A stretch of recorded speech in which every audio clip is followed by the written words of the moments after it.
आज एक बहुत ही महत्वपूर्ण विषय पर चर्चा होने वाली है जिसका नाम है रस चमत्कार। और ये बहुत महत्वपूर्ण इसलिए है क्योंकि ये हमारे आध्यात्मिक जीवन से सीधा सीधा जुड़ा हुआ है।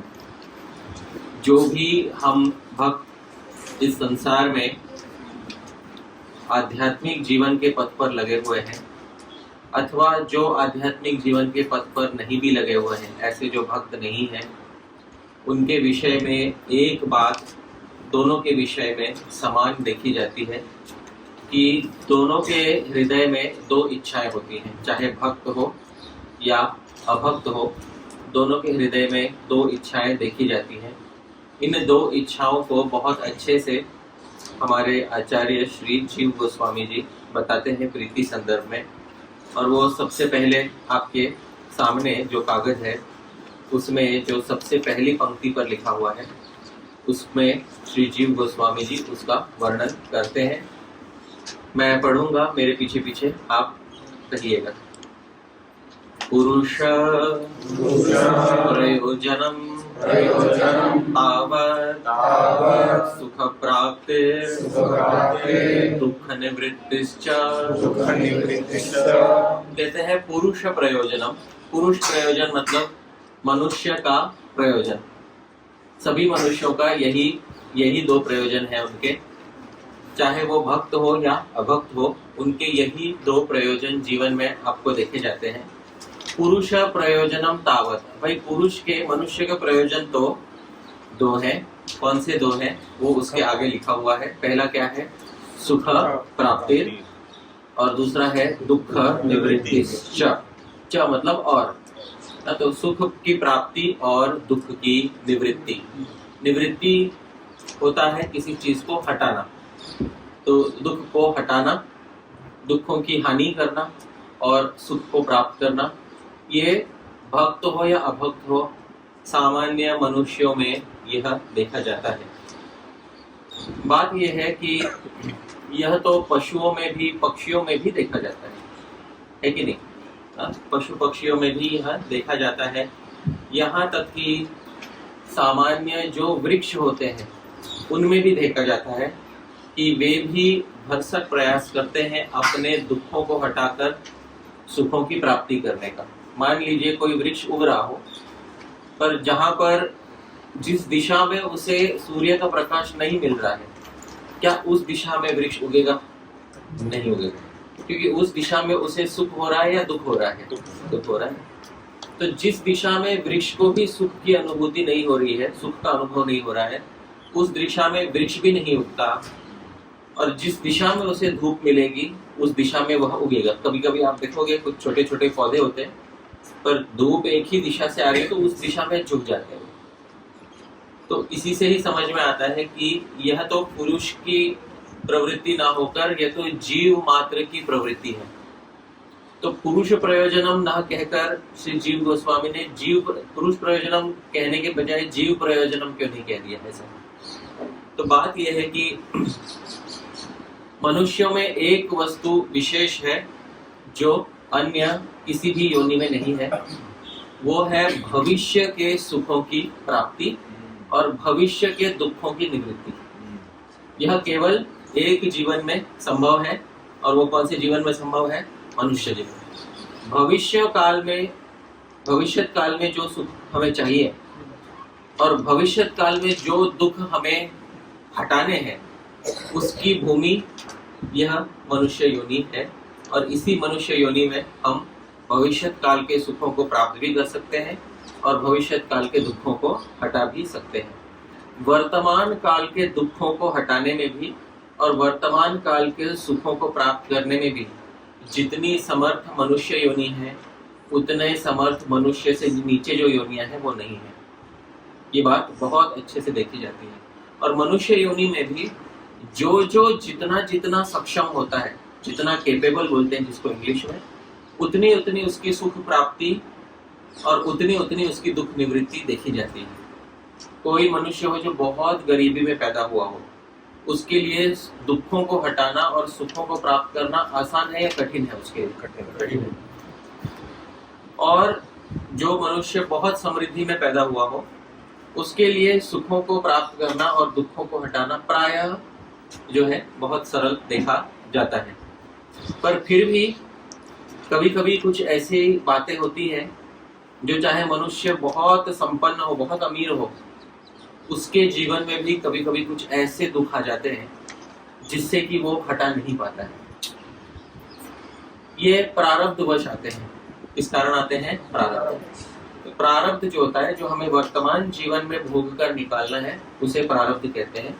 और ये अमीर गरीब किसी भी मनुष्य के जीवन में आ सकता है, आता ही है। और प्रारब्ध की शुरुआत होती है जन्म से।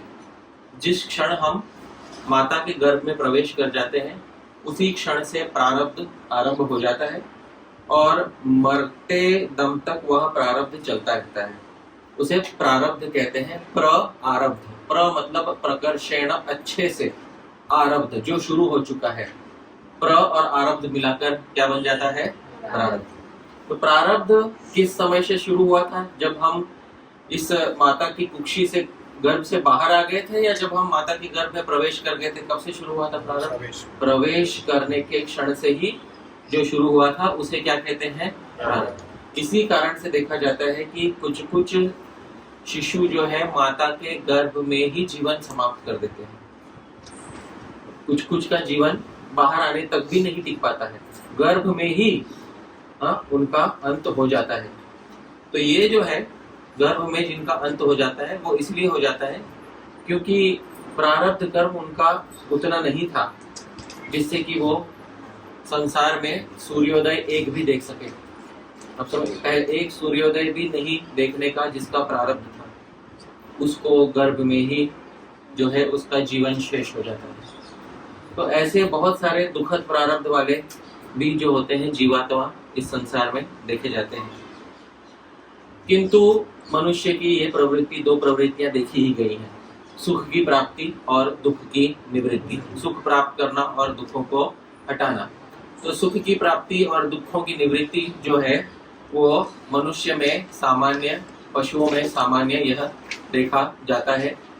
इसीलिए अच्छा, इन दोनों में एक बात महत्वपूर्ण है, सुख प्राप्ति और दुख हटाना, इन दोनों में मनुष्यों को अधिक चिंता किस बात की होती है, ये बताइए।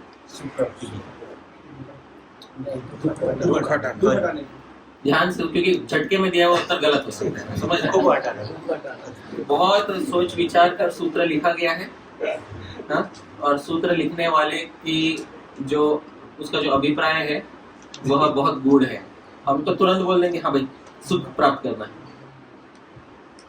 जो जिस सुख में दुख का विष मिला हुआ हो वह सुख भी हमें सुख प्रतीत नहीं होता है। इसीलिए इन दोनों में से सुख प्राप्ति और दुख की निवृत्ति, इन दोनों में से मनुष्य किसको प्राथमिकता देता है? दुख हटाने को प्राथमिकता देता है। इसका ज्वलंत प्रमाण हम श्रीमद् भागवत के दशम स्कंद में देख सकते हैं। एक महाराज नृग थे और महाराज नृग ने अपने जीवन में पुण्य ही पुण्य किए, पाप कुछ कदाचित हुआ ही नहीं, बट उनसे एक छोटा पाप हो गया था, एक छोटा गलत कार्य हो गया था, जिसके कारण मृत्यु के बाद उनको यमराज के दर्शन हुए और वो बोले कि मुझे, वो तो थोड़े अचंभित हो गए कि मुझे यमराज के दर्शन होने नहीं चाहिए थे, मैंने आजीवन दान दिया है, गौओं का इतना दान दिया है कि मुझे यमराज के दर्शन नहीं होने चाहिए थे। फिर भी यमराज ने उन्हें कहा कि घबराइए मत, आपके पुण्य ही पुण्य है और एक छोटा सा पाप है, और उस एक पाप के बदले में आपको दुख उठाना पड़ेगा, और बाकी तो पुण्यों की तो संख्या ही नहीं है। तो पहले बताइए क्या भोगना चाहोगे, दुख भोगना चाहोगे या सुख भोगना चाहोगे? अब आप अपने आप को महाराज नृग के स्थान पर रखिए और कहिए क्या भोगना चाहोगे। पहले बहुत छोटा सा दुख पहले भोगना चाहोगे या बहुत छोटा सा दुख अंत में भोगना चाहोगे? क्या करना चाहोगे? स्टार्टिंग में। हाँ, तो इससे सिद्ध होता है कि सुख प्राप्ति और दुख हटाने में मनुष्य की प्रवृत्ति अधिक किसमें होती है? दुख हटाने में। लेकिन ये बात है, क्योंकि जब सुख मिले तो निष्कंटक मिले। निष्कंटक मतलब सुख में दुख के कांटे नहीं लगे हुए, ऐसा सुख हमें मिले। तो ऐसे सुख को सभी मनुष्य प्राप्त करना चाहते हैं, लेकिन विडंबना संसार की ये है कि संसार दुखों का ही तो दूसरा नाम है। इस संसार में दुखों के अलावा प्रचुर मात्रा में सुख उपलब्ध नहीं होते हैं। इसीलिए भगवत गीता में भगवान ने इसे सुखालय नहीं कहा, क्या कहते हैं इसको? दुखालय कहते हैं। पर एक बहुत अच्छी बात कही है भगवान ने, दुखालय के तुरंत बाद एक बात कह दी उन्होंने, क्या कह दिया है? अशाश्वतम। यदि भगवान दुखालय कह के शाश्वतम कह देते तो हमारे तक दुखों का आद नहीं था, अंत नहीं होना था हमारे दुखों का। भगवान की बहुत बड़ी करुणा है हम पे कि दुखालय बोलने के बाद भगवान ने क्या कह दिया उसको? अशाश्वतम। कि भाई दुख तो है पर दुख भी शाश्वत टिक कर रहने वाले नहीं है, दुखों का भी अंत होने वाला है। पर इन दुखों का अंत होते होते एक दूसरा दुख आरंभ हो जाता है और दूसरे का अंत होते होते एक तीसरा आरंभ हो जाता है, और इसी प्रकार से परंपरा क्रम से दुख मिलते रहते हैं और बीच में सुख भी मिलते हैं। श्री जीव गोस्वामी हमें श्रीमद् भागवत के अपने क्रम संदर्भ नामक टीका में बताते हैं कि मनुष्यों को अनेक क्लेश होते हैं और ये क्लेशों की सूची उन्होंने सीधे महर्षि पतंजलि से ज्यों के त्यों उठा ली है। ये जो क्लेश की सूची उन्होंने दी है नीचे, उसमें उन्होंने 5 क्लेश गिनाए हैं और ये 5 क्लेश महर्षि पतंजलि ने अपने योग सूत्र के पहले अध्याय में जैसे 5 क्लेश दिए हैं वही सूची है, और इतनी उपयोगी सूची है कि श्री जीव गोस्वामी जी ने उसको एज इट इज यथारूप उठाकर हमारे सामने रख दिया है कि हमें विचार करना चाहिए जीवन में 5 क्लेश कौन कौन से महत्वपूर्ण है। मैं सूत्र पढ़ूंगा जो श्री जीव गोस्वामी जी ने महर्षि पतंजलि से योग सूत्र में से उठाया है, मेरे पीछे पीछे आप कहिएगा।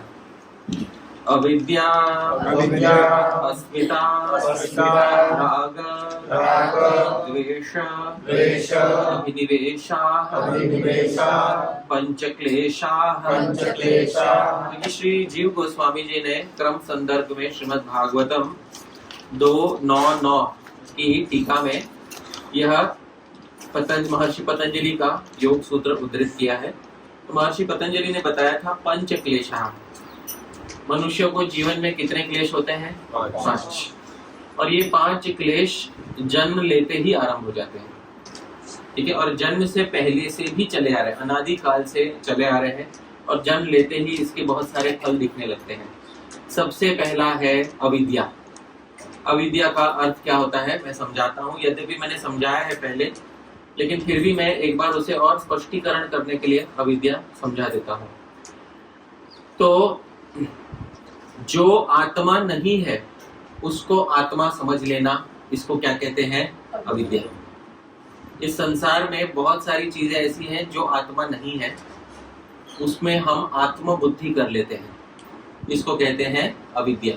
आत्मबुद्धि मतलब मैं, मेरा नहीं, क्या होता है? मैं, इसको कहते हैं आत्मबुद्धि। अहम बुद्धि, क्या कहते हैं उसको? अहम बुद्धि। तो आत्मबुद्धि कर लेना यानी कि जो शरीर है हमारा उसको हम आत्मा मान लेते हैं, इसको कहते हैं अविद्या। तो शरीर को आत्मा मान बैठना ये अविद्या है। जो दुख के साधन है उनको सुख के साधन मान लेना ये भी दूसरी क्या है? अविद्या। अविद्या 3-4 प्रकार से है। जो दुख के साधन है उनको क्या मान लेना? सुख के साधन मान लेना, ये भी क्या है? अविद्या है। तो ये दूसरी प्रकार की अविद्या है।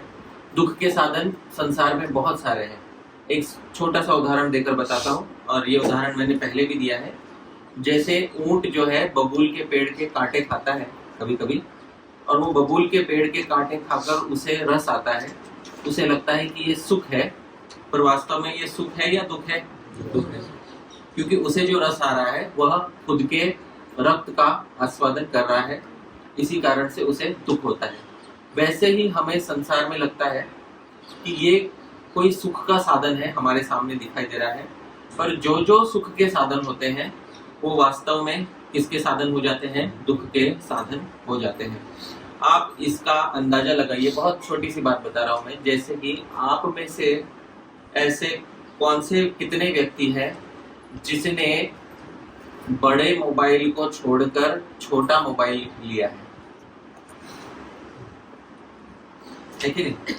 बहुत बड़ा मोबाइल त्याग कर छोटे मोबाइल में संतोष पूर्वक जीवन जी रहे हैं, और वो करते वक्त भी दुख नहीं हुआ। प्रायः ये हो रहा है कि छोटा छोटा मोबाइल लेते हैं शुरुआत में, जब आया था पहली बार तब सबके पास छोटा वाला मोबाइल था, क्योंकि उस समय तो पर्याय ही नहीं था, एक ही प्रकार का था, उसी में ही सुख करना था। तो छोटा मोबाइल ले लिया, फिर उसके बाद आगे उससे अच्छा आया, आगे और अच्छा आया, आगे और अच्छा आया। सुख की एक आदत लग गई और उस सुख की आदत को कम करना हमारे लिए दुख होगा। आप समझ रहे हैं? तो क्योंकि हमें दुख ना हो इसीलिए हमने छोटे मोबाइल के स्थान पर क्या ले लिया? बड़ा मोबाइल। अब हमें ये लगा कि भाई इसमें हमें सुख होगा, पर कुछ दिनों में जब वो पुराना हो गया उसके बाद हमने उससे भी अच्छा वाला ले लिया। और आज परिस्थिति ये है कि यदि एक दिन के लिए इंटरनेट बंद हो जाए तो हम महा दुख में जीवन बिताएंगे, महान दुख होगा हमें। तो जिसे हम सुख का साधन समझ रहे थे वह सुख है या दुख है? इसी को ही महर्षि पतंजलि ने योग सूत्र में संस्कार दुख कहा है। कौन सा दुख कहा है? संस्कार दुख। शुरुआत में तो सुख के संस्कार दे देता है और उन सुख के संस्कारों के कारण जब वह सुख बाद में प्राप्त नहीं होता तो उसके कारण क्या होता है? दुख। तो ये अविद्या है। दुख के साधनों को किसका साधन समझ लेना? सुख का साधन समझ लेना, यह है अविद्या। तीसरी अविद्या यह है कि जो एकदम घृणित है, घृणित मतलब जो एकदम कुत्सित वस्तु है, मतलब जिसको कोई भी स्वीकार नहीं करेगा अच्छे मन में, उसे हम लोग हंसते हंसते स्वीकार करते हैं, बोलते हैं बहुत अच्छी वस्तु है। ये तीसरी अविद्या है। इसका उदाहरण देते वक्त भर्तृहरि जो कवि है वो बोलते हैं, जैसे कुत्ता होता है, वह सड़क पे पड़ी हुई हड्डी है और उस हड्डी में कीड़े पड़े हुए हैं और उसमें से गंदी बदबू आ रही है, उसको भी उठाकर चाटता है। आप समझ रहे हैं? कुत्ते की दृष्टि से वह सड़ी गली हुई जो हड्डी है तो वह शुचि है या अशुचि, उसको क्या दिखाई दे रहा है? अच्छा दिखाई दे रहा है, बुरा दिखाई दे रहा है? उसको अच्छा दिखाई दे रहा है। वास्तविकता में वह अच्छा है या वह घृणित है? वो घृणित है। तो उसी प्रकार हम भी, हमारा जो खुद का देह है जो बहुत ही घृणित है, उसको आईने के सामने रोज रखकर उससे बहुत प्रेम करते हैं, बहुत प्रेम करते हैं। ये एक बहुत बड़ी अविद्या का लक्षण है। अच्छा, कुछ होते हैं ना, कुछ लोग ऐसे होते हैं बस अपने केश संवारने तक, भाई मैं ठीक दिखूं समाज में, या इतने तक होते हैं। और कुछ ऐसे होते हैं जिनके आधा आधा घंटा, एक एक घंटा, आप समझ रहे, रोज 3-3 बार, 5-5 बार, पुरुष हो या स्त्री हो, दोनों श्रेणियों में ऐसे लोग पाए जाते हैं जो दर्पण को अपना मित्र बना लेते हैं। तो इसलिए बनाते हैं क्योंकि घोर अविद्या है। आप समझ रहे? और दूसरी अविद्या, जब खुद के शरीर में अविद्या नहीं होती, मान लो खुद का शरीर अच्छा नहीं है तो आईने में ज्यादा देखेगा नहीं, क्योंकि पता है भाई वास्तविकता क्या है ना? खुद के शक्ल आईने में देखने पे अपने आप पर क्रोध आता है ना? तो जिसको ये अविद्या नहीं होती वो दूसरे के शरीरों में अविद्या कर बैठता है, भाई सामने वाला जो व्यक्ति है वो बहुत खूबसूरत है। आप समझ रहे हैं? दूसरे के शरीर में अविद्या बिठा लेता है वो, क्योंकि खुद का शरीर देखने लायक है नहीं तो आईना देखेगा नहीं, तो दूसरे के शरीर में सुंदरता खोजता है।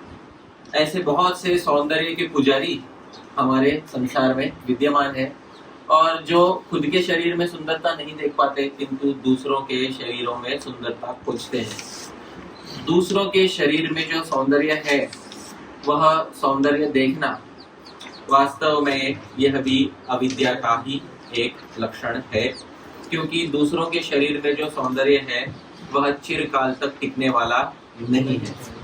और इसका ज्वलंत प्रमाण इसमें देखा जा सकता है कि जो संसार में सबसे अधिक सुंदर माने जाने वाले कलाकार होते हैं वे अपनी वृद्धावस्था किस दशा में बिताते हैं, ये आप सुन ही सकते हैं समाज में, और प्रत्यक्ष रूप से देख भी सकते हैं कि जिन लोगों को अपने सौंदर्य के विषय में इतने महान अविद्या हो गई थी, उन लोगों ने अपनी वृद्धावस्था कैसे निकाली।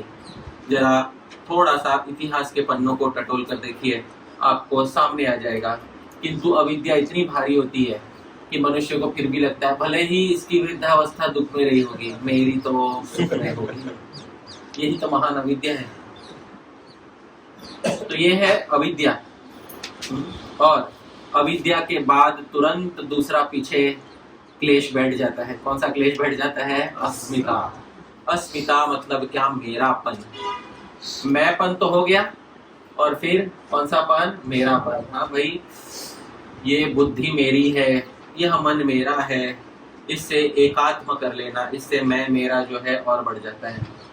फिर जब मेरापन बढ़ जाता है कि भाई मेरी बुद्धि, मेरा शरीर, मेरा मन, ऐसा है, और फिर लोग अपने अंदर अस्मिता कर बैठते हैं। लोग ऐसे ऐसे वाक्य बोलने लगते हैं, मैं तो बहुत ही अच्छे स्वभाव का हूँ, मेरी बुद्धि बहुत अच्छी है, मेरी बुद्धि बहुत क्रोधी है, मुझसे पंगा मत ले लेना। समझ में आ रहा है? ऐसे इस प्रकार यही अस्मिता कहलाता है। क्या कहलाता है ये?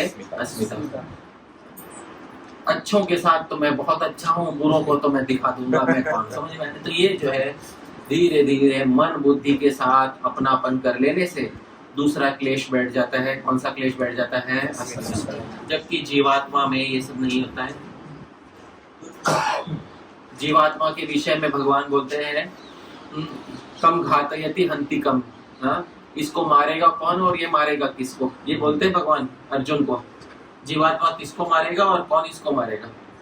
क्या जीवात्मा दूसरे को मार सकता है? नहीं। क्या जीवात्मा दूसरों के द्वारा मारा जा सकता है? नहीं। तो दोनों भी नहीं हो सकते, पर फिर भी अस्मिता करने के कारण मैं उसे मारूंगा, मैं दिखाऊंगा, उसे मैं हानि पहुंचाऊंगा। उसने मुझे कैसे हानि पहुंचाई? उसने मुझे मेरे मन को बहुत दुख दिया। समझ में आ रहा? तो ये अस्मिता कहते हैं। अब अस्मिता होते ही तीसरा क्लेश बैठ जाता है। तीसरा क्लेश क्या है? राग। राग की बहुत अच्छी परिभाषा है, मेरे पीछे कहिए, सुखानुशयी राग। तो बहुत अच्छी बात। सुख का अनुशयी, सुख के पीछे पीछे चलने वाला, उसको क्या कहते हैं? राग। राग मतलब क्या होता है? एक बार बता देता हूँ। एक बार मनुष्य किसी सुख का पहली बार अनुभव कर लेता है, और वो सुख का पहली बार जब अनुभव कर लेता है, उसके बाद उस सुख का एक ऐसा गाढ़ संस्कार हृदय में बैठ जाता है कि जब वो सुख नहीं मिलता तो सुख न मिलने के कारण वो हृदय में खिंचाव पैदा होने लगता है कि हाय कब मिलेगा। तो वो कब मिलेगा, वो जो खिंचाव पैदा होता है हृदय में, वो सुख के पीछे पीछे चलने वाला जो क्लेश होता है, उस क्लेश को क्या कहते हैं? राग। तो राग भी वास्तव में क्या है? एक क्लेश है। एक छोटा उदाहरण बता देता हूँ। जब बच्चे छोटे होते हैं, उन्हें किसी ने, ऐसा नहीं होता कि चलते चलते सामने से पहली बार चॉकलेट मांगने लगते हैं। पहले कोई व्यक्ति होता है जो फ्री में ला कर देता है, बच्चा ये लो ये चॉकलेट है, तो बच्चा खा लेता है। अब जैसे खा लेता है उसे पहली बार सुख होता है। क्या होता है? सुख। जैसे ही सुख होता है, सुख की एक ग्रंथि, एक संस्कार बंध जाता है, और सुख का अनुशयी, सुख के पीछे पीछे चलने वाला क्या हो जाता है? राग। तो राग मतलब जो विषयों के प्रति खिंचाव होता है, लेकिन उसके लिए एक बार सुख अनुभव करना आवश्यक है। जिस बच्चे ने जीवन में एक बार भी कोई चॉकलेट खाने का सुख अनुभव नहीं किया होगा, स्वाभाविक है वह कभी भी चॉकलेट नहीं मांगेगा। उसको दूसरे सुखों की अभिलाषा होगी। आप समझ रहे? वैसे ही जब वो बड़ा हो जाता है, तो जैसे बच्चे होते हैं उनको अपने स्त्री पुरुष के विषय में आकर्षण बच्चों में परस्पर नहीं होता है। जब वो बड़े हो जाते हैं तो पहली बार उन्हें परस्पर आकर्षण हो जाता है। परस्पर आकर्षण होते ही उन्हें पहली बार सुख का अनुभव होता है, और वो सुख का अनुभव होने के बाद तुरंत हृदय में क्या उत्पन्न हो जाता है? राग। और ये राग सुख है या क्लेश बोला गया है? ये क्लेश है, क्योंकि राग अंत में जीवात्मा को क्या देता है? यह क्लेश ही देता है, दुख ही देता है अंत में। ठीक है। उसके बाद अगला क्लेश क्या बोला गया है? द्वेष। द्वेष भी एक क्लेश है। हाँ, द्वेष की परिभाषा भी महर्षि पतंजलि कहते हैं, मेरे पीछे पीछे कहिए, दुख अनुशयी द्वेष। तो दुख के पीछे चलने वाला क्या कहलाता है? द्वेष। तो मनुष्य कभी जीवन में एक बार दुख का अनुभव कर लेता है। अब वो दुख के बारे में उसके मन में एक संस्कार पैदा होता है, कि मुझे चाहिए या नहीं चाहिए, क्या होता है ये? तो जो नहीं चाहिए उसको भगाने के लिए जो दुख की चेष्टा करता रहता है हृदय में, दुख के पीछे पीछे चलने वाला जो क्लेश होता है वो क्या कहलाता है? द्वेष। जैसे छोटे बच्चे का उदाहरण दे देता हूँ। छोटा बच्चा जब उसको पहली बार टीका लगाने जाते हैं, मतलब इंजेक्शन लगाने जाते हैं, उसको पहले पता नहीं होता है, तो इतना छोटा होता है, उसे पता ही नहीं होता है कि उसके साथ क्या होने वाला है। तो जब पहली बार लगाते हैं उसको, तब उसके मन में बैठ जाता है कि भाई ये जो डॉक्टर हाथ में लेकर आया था ये बहुत ही भयानक वस्तु है, समझ रहे? और कुछ कुछ ऐसे बच्चे होते हैं जिसको डॉक्टर ठीक से नहीं लगाता तो सूजन हो जाती है ना, तो उसके मन में तो भयानक संस्कार बैठ जाता है ना, ये जो डॉक्टर लेके आया था ये तो भाई इतनी भयानक वस्तु थी कि मैं 2 दिन तक मेरा शरीर सूजा हुआ रहा और मुझे दुख हुआ। अब जब अगली बार लेके जाएंगे तो कितना छटपटाता है, हाथ पैर मारता है, आप समझ, आप लोगों में से बहुतों ने देखा भी होगा। तो जो पहली बार दुख अनुभव हुआ, उस दुख का जो संस्कार बैठा, उसकी वजह से जो क्लेश हुआ, उस क्लेश को क्या नाम दिया गया है? द्वेष। ये बात, तो ये द्वेष भी एक क्लेश है। तो राग भी स्मरण करने पर दुख देता है, द्वेष भी स्मरण करने पर क्या देता है? दुख देता है। और यदि ये चारों ना भी हो, कोई बहुत ही इतना अच्छे संस्कारों वाला पैदा हुआ हो, बहुत विद्वान हो, बहुत अच्छे संस्कार हो, उसको ये सब चारों क्लेशों का अनुभव प्रायः न हुआ हो, अविद्या तो होगा ही, लेकिन बाकी तीनों का ना हुआ हो ज्यादा अनुभव, तो भी 5वां तो सम्राट बैठा हुआ है। क्या है 5वां? अभिनिवेश। अभिनिवेश मतलब क्या? मृत्यु के भय को क्या कहते हैं? अभिनिवेश। मरणांत भय जो होता है उसको अभिनिवेश कहते हैं। और ये भय इतना बुरा होता है कि छोटे छोटे कीड़े मकोड़ों में भी देखा जाता है। जैसे कोई छोटी मक्खी है, उसको हाथ से मारने का प्रयास करोगे तो हाथ के नीचे नहीं आ जाएगी, तुरंत पहले अपने आप को बचाएगी। तो इतने छोटे से जीव में, जिसको इतनी भी बुद्धि नहीं है कि मेरा नाम क्या है, या इतने छोटे से जीव में भी 5वां क्लेश लगा हुआ है। कौन सा है 5वां क्लेश? ये साधारण लोगों को और विद्वानों को बराबर सताता है। विद्वानों तक को यह सताता है, साधारण लोगों की तो बात ही क्या। तो अभिनिवेश, ये 5 क्लेश लगे हुए हैं। संसार का एक नियम है, मैं बता देता हूँ एक नियम, इस नियम को ध्यान में रखिएगा। संसार का एक नियम ये है सभी सुखों को दुखों में बदलने की मशीन है। ठीक है, इतना ध्यान रखिएगा। आज जीवन इस तथ्य को ध्यान रखिएगा और इस पर विचार करते रहिएगा। ये संसार और कुछ नहीं है, सुखों को दुखों में परिवर्तित करने की ही एक मशीन बनाई गई है, प्रकृति और कुछ नहीं है। और जितना आप इस विषय में मोहित होगे, नहीं नहीं ऐसा कुछ नहीं है, ये तो बोलने की बातें हैं, ऐसा कुछ नहीं होता है, मुझे तो सुख मिलेगा, तो प्रकृति आपको दिखा देगी, है कि नहीं? प्रत्यक्ष प्रमाण तो सबसे बलवान होता है कि नहीं? तो जो प्रत्यक्ष प्रमाण से ना सीखे वो तो मूर्ख ही होता है कि नहीं? तो प्रकृति तो बराबर सिखा देगी कि जिसे आप आज सुख समझ रहे थे, वास्तव में प्रकृति उसे किस में बदल देगी? दुखों में बदल देगी। आपको क्लेश निश्चित होने वाला है, निश्चित होने वाला है। इस जीवन का आरंभ भी दुख से हुआ था, क्योंकि जब आप पैदा हुए, जन्म होना सुख से हुआ या दुख से जन्म हुआ? दुख से हुआ। इस जीवन का अंत भी किससे होने वाला है? दुख से होने वाला है। और जीवन में बीच में अधिकांश क्या लगा हुआ है?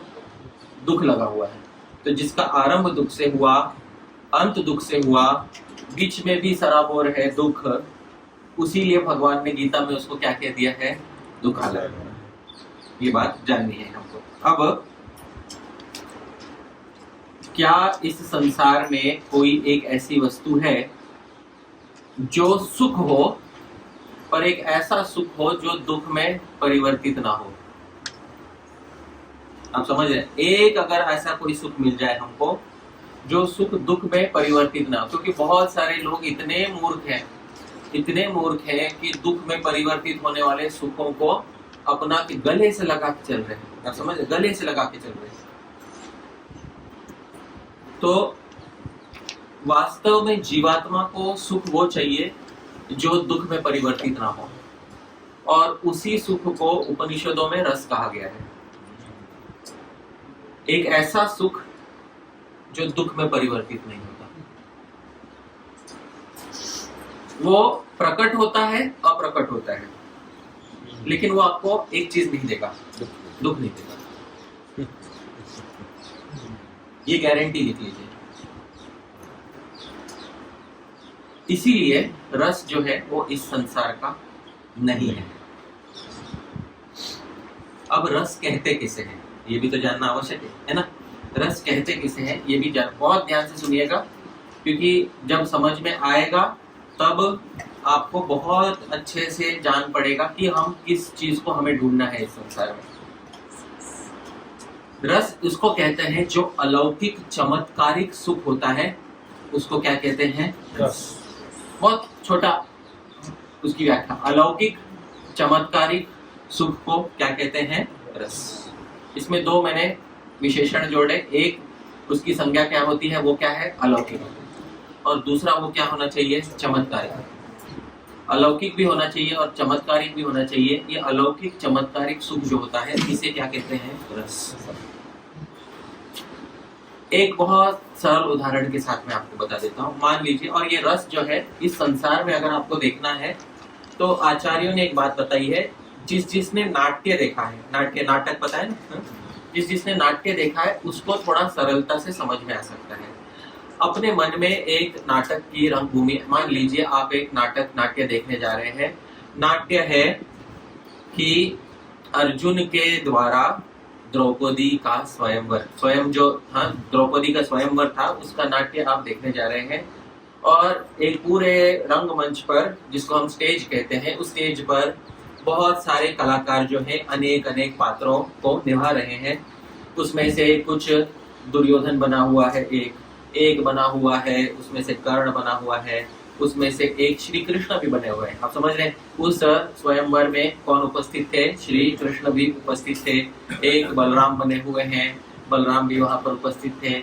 उसमें द्रुपद भी उपस्थित है, बहुत सारे उपस्थित हैं। और वहां पर अज्ञात वेश बनाकर पांचों पांडव उपस्थित हैं, क्योंकि वहां पर उस समय पांडव कुछ समय के लिए अज्ञातवास में चले गए थे। उसमें अर्जुन जो है ब्राह्मण सा वेश बनाकर वहां पर उपस्थित है। वहां अर्जुन जो है सबके सामने, पहले सभी राजा प्रयास करते हैं मत्स्य की आंख को वेधना है, और वो भी नीचे देखकर वेधना है, ऊपर देखकर नहीं। ऊपर देखकर वेधना तो बहुत आसान काम है, नीचे देखकर मत्स्य की आंख को वेधना है। तो एक एक करके आंख की दृष्टि लगी हुई है कि अब कौन मत्स्य को वेधेगा। और आपको ये भी पता है कि वहां पर छुपे हुए रूप में अर्जुन वहां पर प्रतीक्षा कर रहे हैं। एक एक करके राजा प्रयास करते हैं, सबके प्रयास विफल हो जाते हैं, क्योंकि सब लोग बोलते हैं इतनी घोर परीक्षा, कोई भी आज पास नहीं हो पाएगा, द्रौपदी कदाचित कुंवारी ही मृत्यु को प्राप्त हो जाएगी। ऐसे परिस्थिति में अर्जुन वहां पर आते हैं।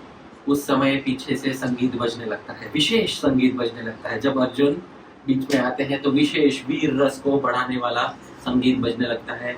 उसमें आपके हृदय में अचानक से उत्कंठा होती है, हाँ यही वो है जो कदाचित मत्स्य की आंख भेदेगा।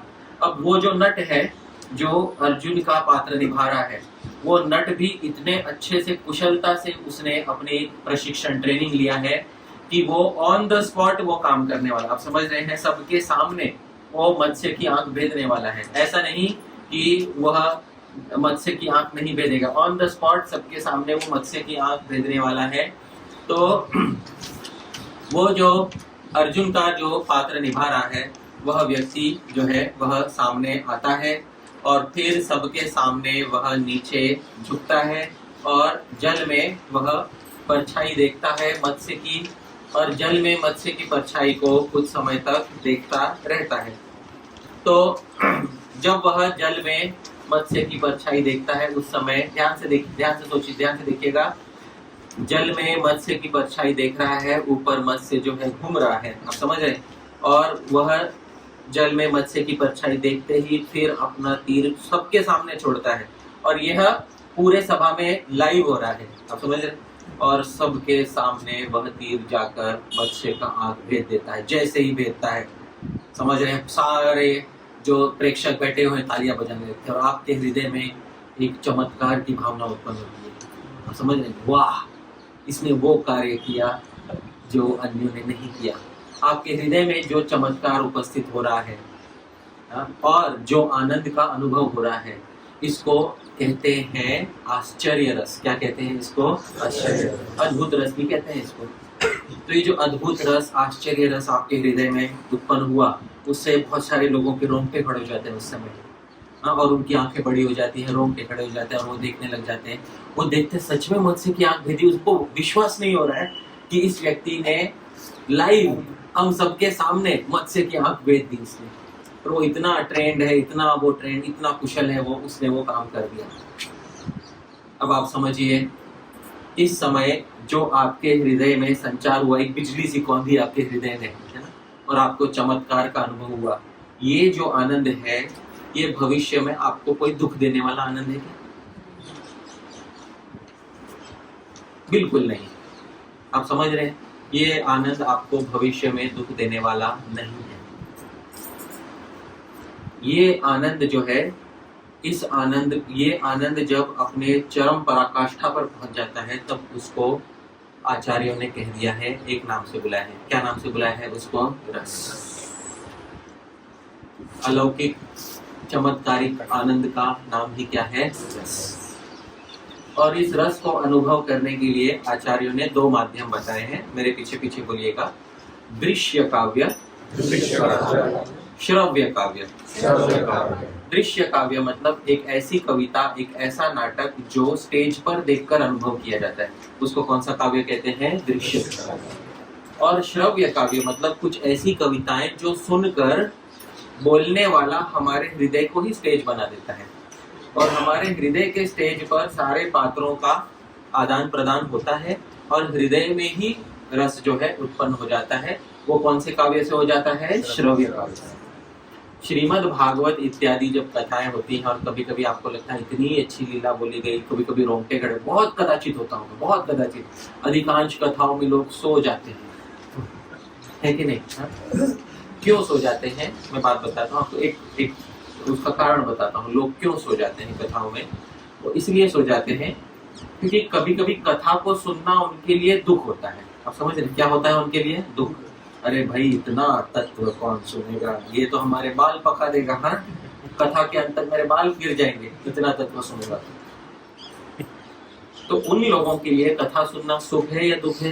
दुख है, क्योंकि उनको रोचकता ही नहीं है। अरे इसका मेरे से क्या लेना देना, समझ में आ रहा है? ऐसा तो वो उनके लिए वो होता है दुख। और सो जाना उनके लिए क्या होता है? तो यही तो है पुरुष प्रयोजनम तावत सुख प्राप्ति दुख निवृत्तिश्च। पुरुष का यही तो प्रयोजन है कि भाई पहले दुख को हटाना है और सुख की प्राप्ति करनी है। तो भाई कदाचित एक झोंका आ जाए कथा में, तो भाई हमारे दोनों प्रयोजन सिद्ध हो जाएंगे। और कथा के बाद प्रसाद तो है ही, सामना चाहिए तो। हाँ, सोने पर सुहागा है ये हमारे लिए। तो जब कोई कथा में सो जाए तो उससे द्वेष नहीं करना चाहिए, है ना? क्योंकि वो तो स्वभाव के अनुसार ही चल रहा है अपने। ये बात, उसमें कोई दोष की बात नहीं है। इसीलिए दृश्य काव्य और श्रव्य काव्य, ये दोनों जो काव्य होते हैं, यह रस के आस्वादन के लिए उपयोगी होते हैं। तो इन दोनों के द्वारा हम किसका आस्वादन कर सकते हैं? रस। पर रस का आस्वादन कोई ऐरा गहरा व्यक्ति नहीं कर सकता। इसके लिए, जिसको हम इंग्लिश में बोलते हैं, बहुत ही फाइन कल्चर्ड, बहुत ही रिफाइंड व्यक्ति होता है, जिसकी सेंसिटिविटी रस के प्रति बहुत अच्छी है, वो व्यक्ति उसका अनुभव कर सकता है। कभी कभी नाट्य में आप देखोगे, कोई व्यक्ति कोई नाट्य या कोई फिल्म देखने जाता है, किसी दृश्य में कोई व्यक्ति रोने लगता है, दूसरा नहीं रोता, और दूसरा अरे तू काय रो रहा है यार, क्या हो गया? तो वो बोलता है तुम नहीं समझ पाओगे, है कि नहीं? यही बोलता है, तुम नहीं समझ, तुम्हें ये समझ नहीं आएगा।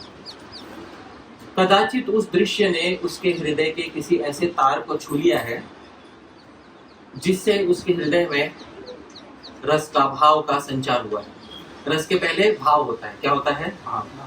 वही भाव जब परिपक्व अवस्था में पहुंच जाता है तब क्या बन जाता है? रस। तो ये जिसे समझ में आ जाए वो, और धीरे धीरे जो अपने हृदय को रस के संस्कारों से सींच ले, रस का आस्वादन कराना सीख ले, उसके लिए इस संसार में दुख वाला सुख नहीं है, उसके लिए इस संसार में सुख वाला सुख है। समझ? और रस की एक अलौकिकता दूसरी भी सुनिए। अच्छा, इस संसार को मैंने बोला था ये एक ऐसी मशीन है जो किसको किस में परिवर्तित कर देती है? सुख को दुख में परिवर्तित कर देती है। रस एक ऐसी मशीन है जो दुख को सुख में परिवर्तित कर देती है। ये आज बताएंगे, थोड़ा आज बताएंगे कि रस एक ऐसे मशीन है जो उल्टा काम करती है। तो वो कैसे होता है वो भी आज बताएंगे, ठीक है? अच्छा,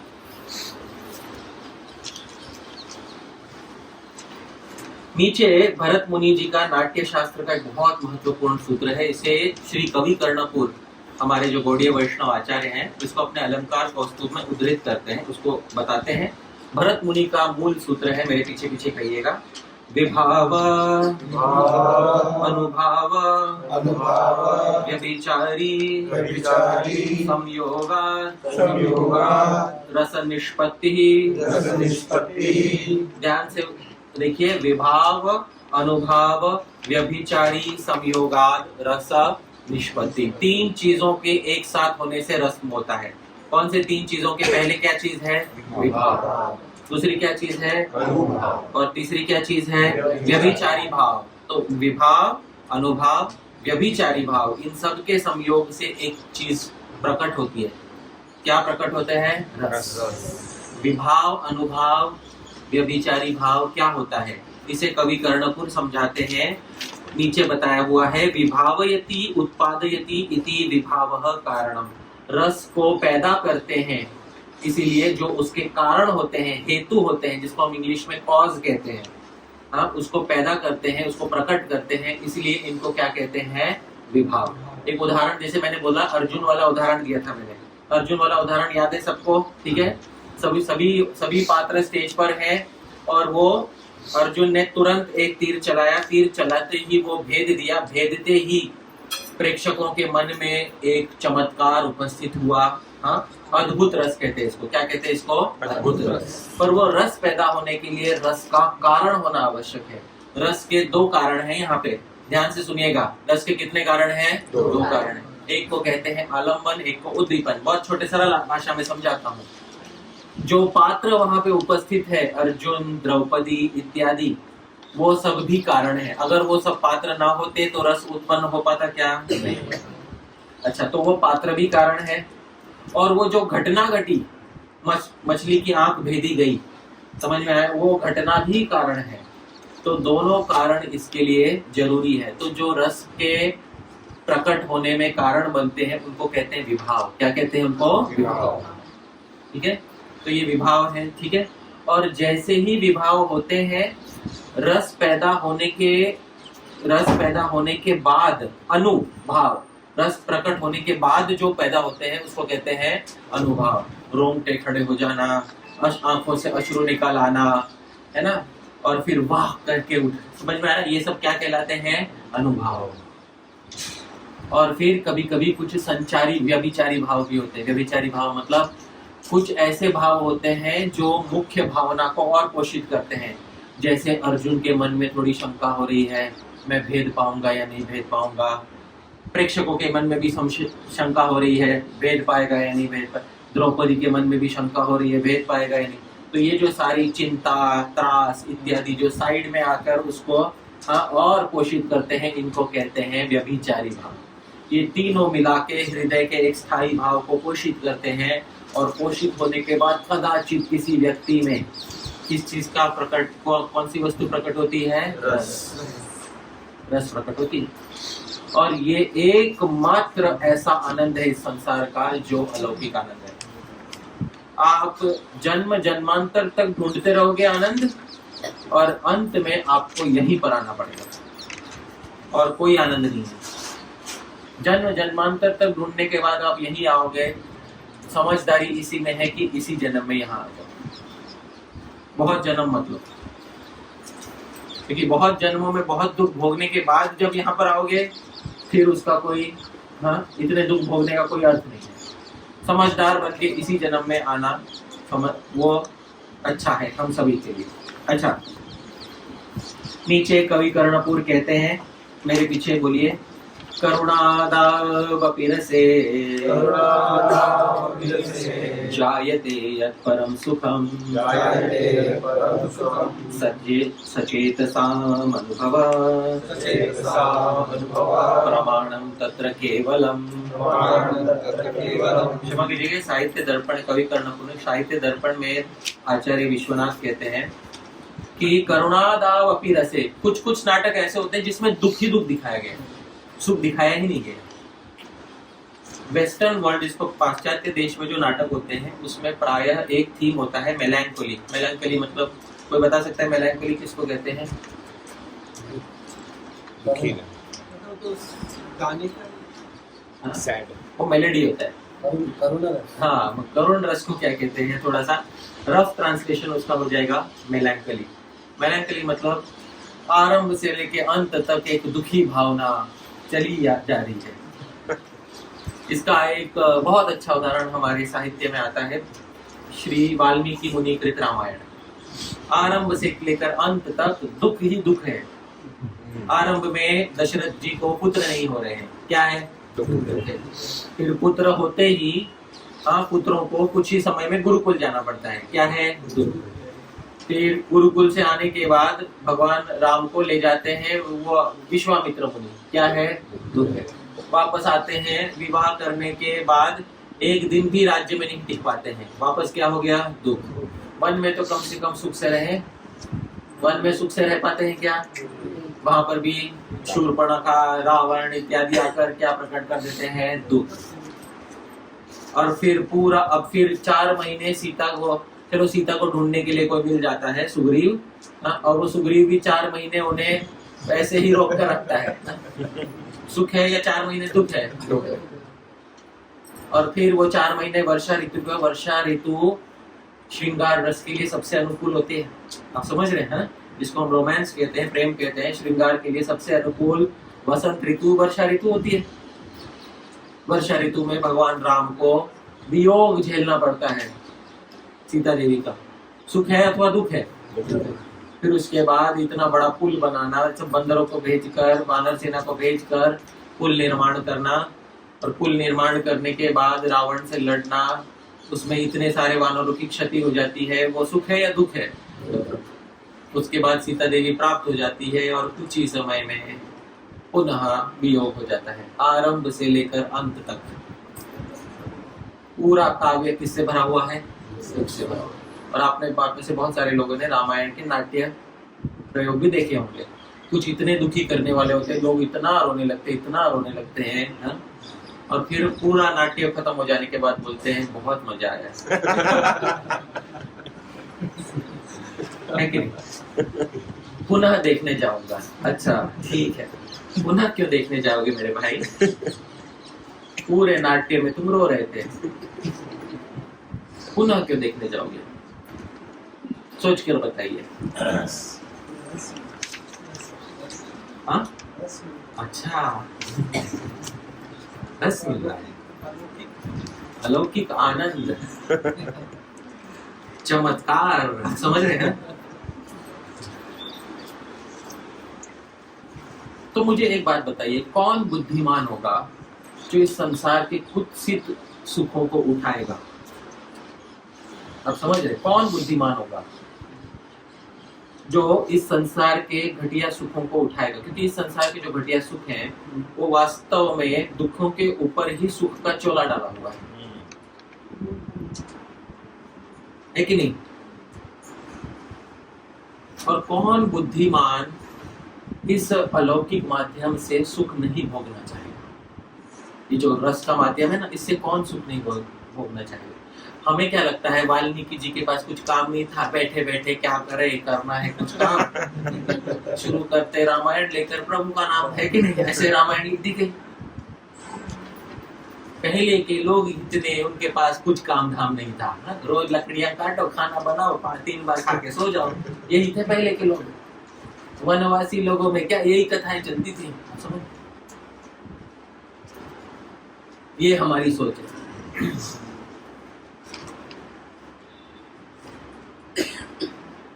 वो वाल्मीकि मुनि है, आप समझ, जिन्होंने अनुष्टुप इस संसार में लाया, अनुष्टुप छंद लाया इस संसार में, आदि कवि कहते हैं। और श्री व्यास देव, जिन्होंने समाधि में भूत भविष्य वर्तमान का ज्ञान है जिनको, ऐसे ऋषि है जो बोलने में एक भी प्रमाद नहीं करते, एक गलती नहीं करते। जो उनके विषय में हमारी सोच कैसी है, क्या हम इनसे ज्यादा जानते हैं, हमें पता है, हमें मत सिखाओ, है कि नहीं? तो श्री व्यास देव जी वाल्मीकि को, ठीक है हम तो नहीं सिखा रहे, समय आपको अच्छा सिखा देगा। जब समय की अग्नि में जल भून जाओ, है ना, जब सुखों को दुख में परिवर्तित होते हुए अपनी आंखों से देख लो, तब हमारी शरण में आ जाना, हमारा द्वार तुम्हारे लिए खुला रहेगा, है कि नहीं? तो वाल्मीकि मुनि चाहते थे तो सुख से भरा हुआ काव्य लिख सकते थे, लेकिन वाल्मीकि मुनि ने किससे भरा हुआ काव्य लिखा? दुख से।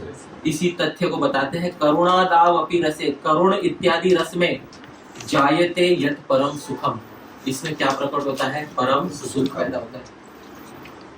सचेतसाम अनुभव, अरे आप सहृदय लोग जो नाटक देखने जाते हो, बार बार जाके रोते हो, प्रमाणम तत्र केवलम, आपका अनुभव ही उसमें प्रमाण है।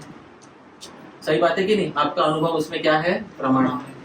अगर आप सहृदय होके उस नाटक में जाके रोते हो और आपको किसी भाव का अनुभव होता है या बहुत उत्कृष्ट रस का अनुभव हो जाता है, तो बोलोगे मुझे वापस देखना है, वापस देखना है मुझे, पैसा खर्च करके जाओगे। और कभी कभी लोग होते हैं ना, कभी कभी कुछ ऐसे फिल्म देखने जाते हैं और फिल्म देखने के बाद अरे एक बार से मन नहीं भरा, वापस जाएंगे। और अकेले नहीं जाते, 10 लोगों को साथ लेके जाते। पता है क्यों 10 लोगों को साथ में लेकर जाते हैं? ताकि मैं अकेला सुख ना भोगूं, मेरे साथ 10 लोग और मेरे जैसा सुख भोगे, है कि नहीं? जीवात्मा को भी तो अच्छा लगता है, इसलिए 10 लोगों को साथ में लेकर जाते हैं, है ना? तो ऐसा बहुत बार देखा गया है। सचेतसाम अनुभव प्रमाणम तत्र केवलम, उसमें एक ही प्रमाण है, प्रत्यक्ष उसमें प्रमाण है आपका। आप लोग खुद इसमें प्रमाण हो कि आपको जिस जिस रस ने सुख दिया है, उस रस को पुनः प्राप्त करने के लिए आपने चेष्टा की है। ठीक है, तो ये बहुत आवश्यक है इस चीज को जानना। अच्छा, अब ये रस के बारे में एक बहुत गूढ़ बात बता रहे श्री कवि कर्णपुर, बहुत गूढ़ बात बता रहे, और इसको ध्यान से समझ कर लीजिएगा। जो इसको ध्यान से समझ कर लेगा उसे रस का हृदय समझ में आ जाएगा। ठीक है, नीचे एक श्लोक है, मेरे पीछे कहिए। रसे सारस चमत्कारो, रसे सारस चमत्कारो, यं विना न रसो रसः, यं विना न रसो रसः, सच्चमत्कार सारत्वे, सच्चमत्कार सारस्वे, सर्वत्रैवाद्भुतो रसः, सर्वत्रैवाद्भुतो रसः। रसे सारस चमत्कारो, हर रस का सार एक ही है। क्या है? हर रस का एक ही सार है, क्या है? चमत्कार। चमत्कार क्या होता है? जो पहले न अनुभव की हुई वस्तु अचानक से अनुभव में आ जाए, तो जो चित्त एकदम स्फुरित होता है और बोलता है वाह। आप समझ, तो जो वाह है ये हर रस का सार है। तो जैसे कोई रामायण का ड्रामा देख रहा है और पहली बार उसने इतना दुख देखा, रे हाँ, सीता देवी को उठाकर ले गया, आप समझ, पहली बार जीवन में उसने दुख, तो वो दुख जो वो देखता है तो उसके हृदय में क्योंकि वो उसके जीवन का साक्षात दुख नहीं है, समझ में आ रहा है? वो दुख उसको क्यों प्रिय लगता है? क्योंकि वो उसके जीवन का साक्षात दुख नहीं है। अगर उसके जीवन में घटित होता कि कोई उसके प्रेयसी को उठाकर ले जा रहा है, तो वो वाह नहीं करता, समझ में? वो वाह नहीं करता, हाँ, वो हाय हाय करता। और बचाने का प्रयास करता है, क्योंकि वो साक्षात उससे जुड़ा हुआ नहीं है, पर उससे वो कटा हुआ है, एक लेवल कटा हुआ, दूर कटा हुआ है। तो रस की ऐसी परंपरा होती है, ऐसी विलक्षण रीति होती है कि वो क्या करता है, दुख को किस में बदल देता है, सुख में बदल देता है। और सुख में बदलता है, पहली बार जब उसको सुख होता है वो, तो हर सुख जो रस से संबंधित होता है, वास्तव में उस सुख का सार एक ही है। क्या उसका सार है? चमत्कार। वाह, पहली बार मुझे ऐसा लगा, ऐसा अनुभव हुआ जो पहले नहीं हुआ था, जबकि उसको अनुभव पहले हो चुका है। अब समझ रहे, पहले उसको ऐसा अनुभव पूर्व के जन्मों में हो चुका है, बहुत बार हो चुका है, लेकिन पुनः पुनः उसे उस चमत्कार की भावना होती है, और पुनः पुनः चमत्कार, पुनः पुनः नयापन, पुनः पुनः आनंद। और वो आनंद दुख था, जो दुख किस में परिवर्तित हो गया? सुख में परिवर्तित हो गया। देखो कैसी अलौकिक वस्तु है रस, दुख को किस में परिवर्तित कर देती है? सुख में परिवर्तित कर देती है। यम बिना न रसो रसः, चमत्कार के बिना रस भी रस नहीं है। अगर आपको चमत्कार की भावना नहीं आई तो सच में आपको रस का अनुभव नहीं हुआ। तो तच्चमत्कार सारत्वे, इसीलिए चमत्कार ही सार होने के कारण, उसका एसेंस जो है हर रस का, चमत्कार होने के कारण सर्वत्रैव अद्भुतो रस, सारे रसों में एक ही रस है, उसको कहते हैं चमत्कार रस या अद्भुत रस। कौन सा रस है सब जगह पे? अद्भुत रस या चमत्कार ही रस है। ये चमत्कार की भावना ही सब जगह क्या है? रस है। तो आज बहुत आवश्यक है हमें कि हमें भी थोड़ा थोड़ा जो है रस के आस्वादन का थोड़ा अनुभव होना चाहिए। तो आज थोड़ा हम प्रयास करेंगे रस का अनुभव करने। क्या क्या? 7 सेकेंडरी है, उसमें एक हाँ, तो 7 गौण रसों में से एक अद्भुत माना जाता है, पर कवि कर्णपुर का कहना है कि ये अद्भुत रस सभी रसों के अंदर सार रूप में रहता है। जब तक चमत्कार नहीं हो, जब तक ऐसा नहीं लगेगा वाह मजा आ गया, समझ में आ रहा है, तब तक वो रस रस नहीं है। तब जाके समझ में आएगा कि वो रस रस है। मान लीजिए कोई एक बहुत अच्छा गायक है और आपने बहुत वर्षों तक उसके गाने सुने, बहुत वर्षों तक गाने सुने, ठीक है, इतने वर्षों तक गाने सुने उसके कि आपके हृदय में बहुत गाढ़ संस्कार बैठा हुआ उस गायक का, और एक दिन आपको पता चल जाए कि आपके मोहल्ले में वो गायक गाने के लिए आने वाला है, आपके मोहल्ले के पास आ रहा है और टिकट लगेगा 2000 रुपये। तो टिकट का 2000 रुपये दोगे या नहीं दोगे? देंगे, बिल्कुल देंगे।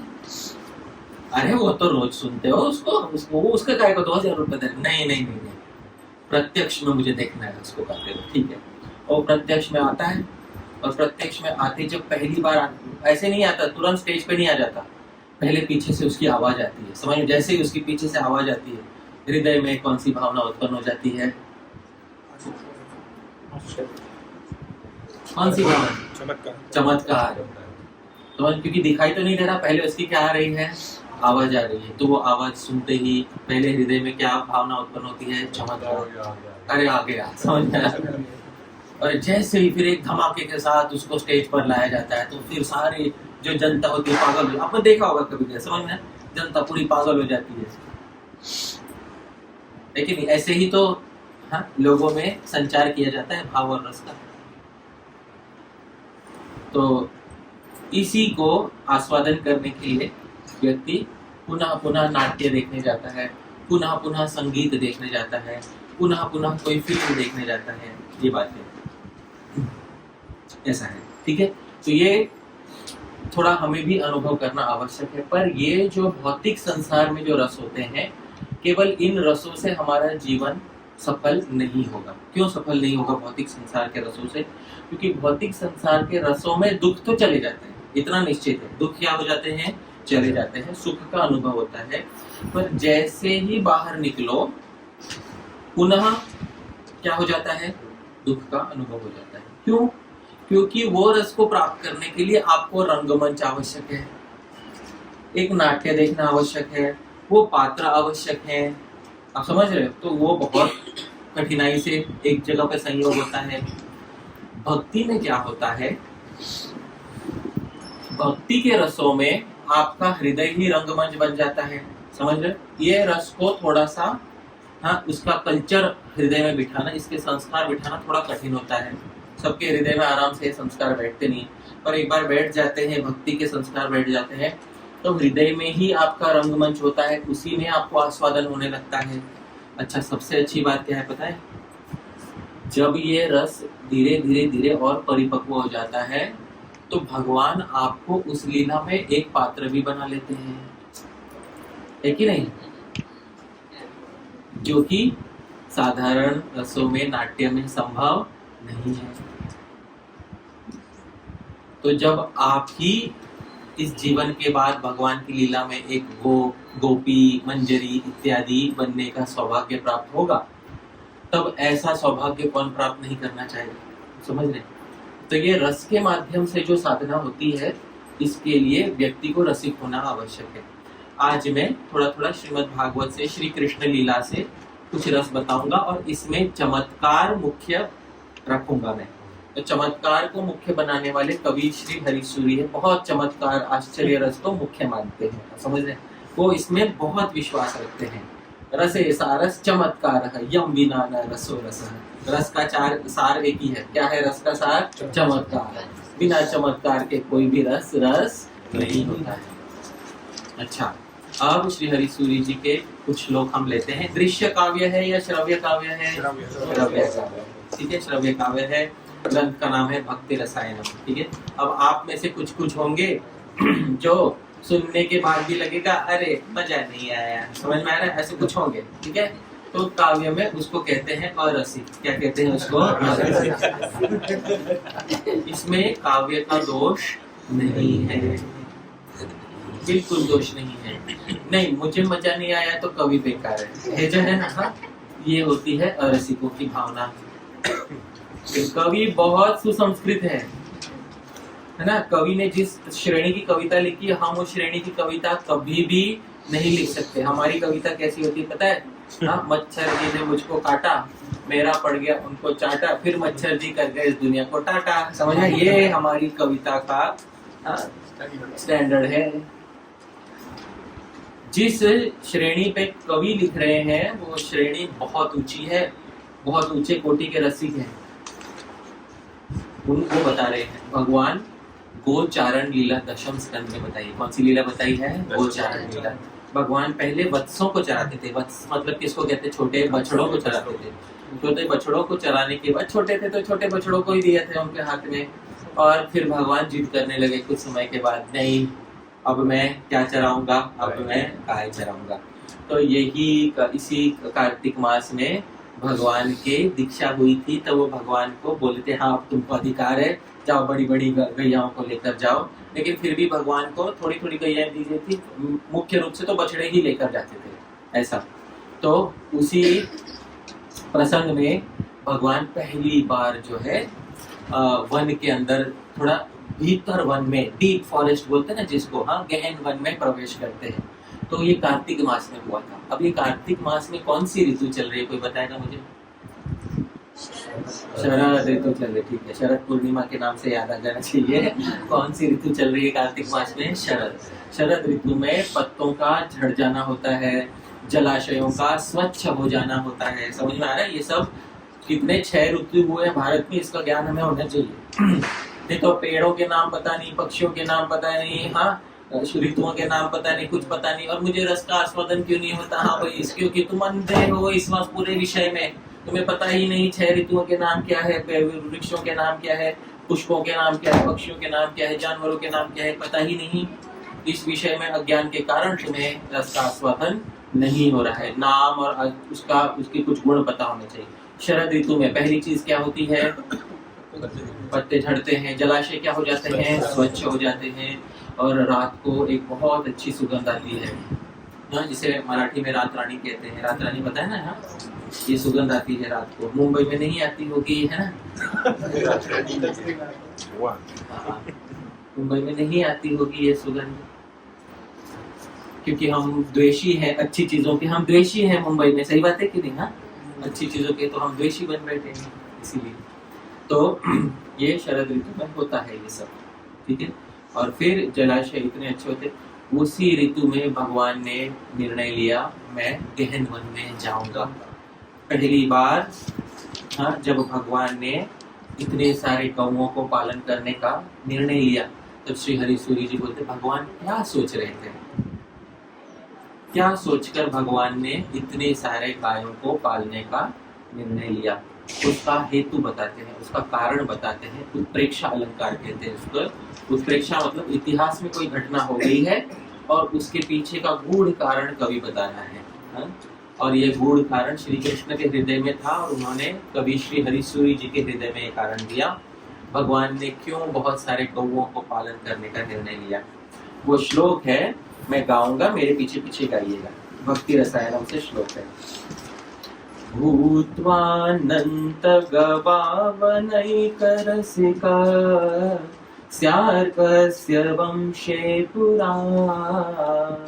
भूत्वानंद गवावनैकरसिका स्यार्कस्य वंशे पुरा। यद्गोत्राणमकारि चित्रमिह किं कावान्वयोत्कृष्टता। यद्गोत्राणमकारि चित्रमिह किं कावान्वयोत्कृष्टता। इत्यावेश विशेष जुष्ट हृदयो मन्येन्वयोत्कृष्टता। इत्यावेश विशेष जुष्ट हृदयो मन्येन्वयोत्कृष्टता।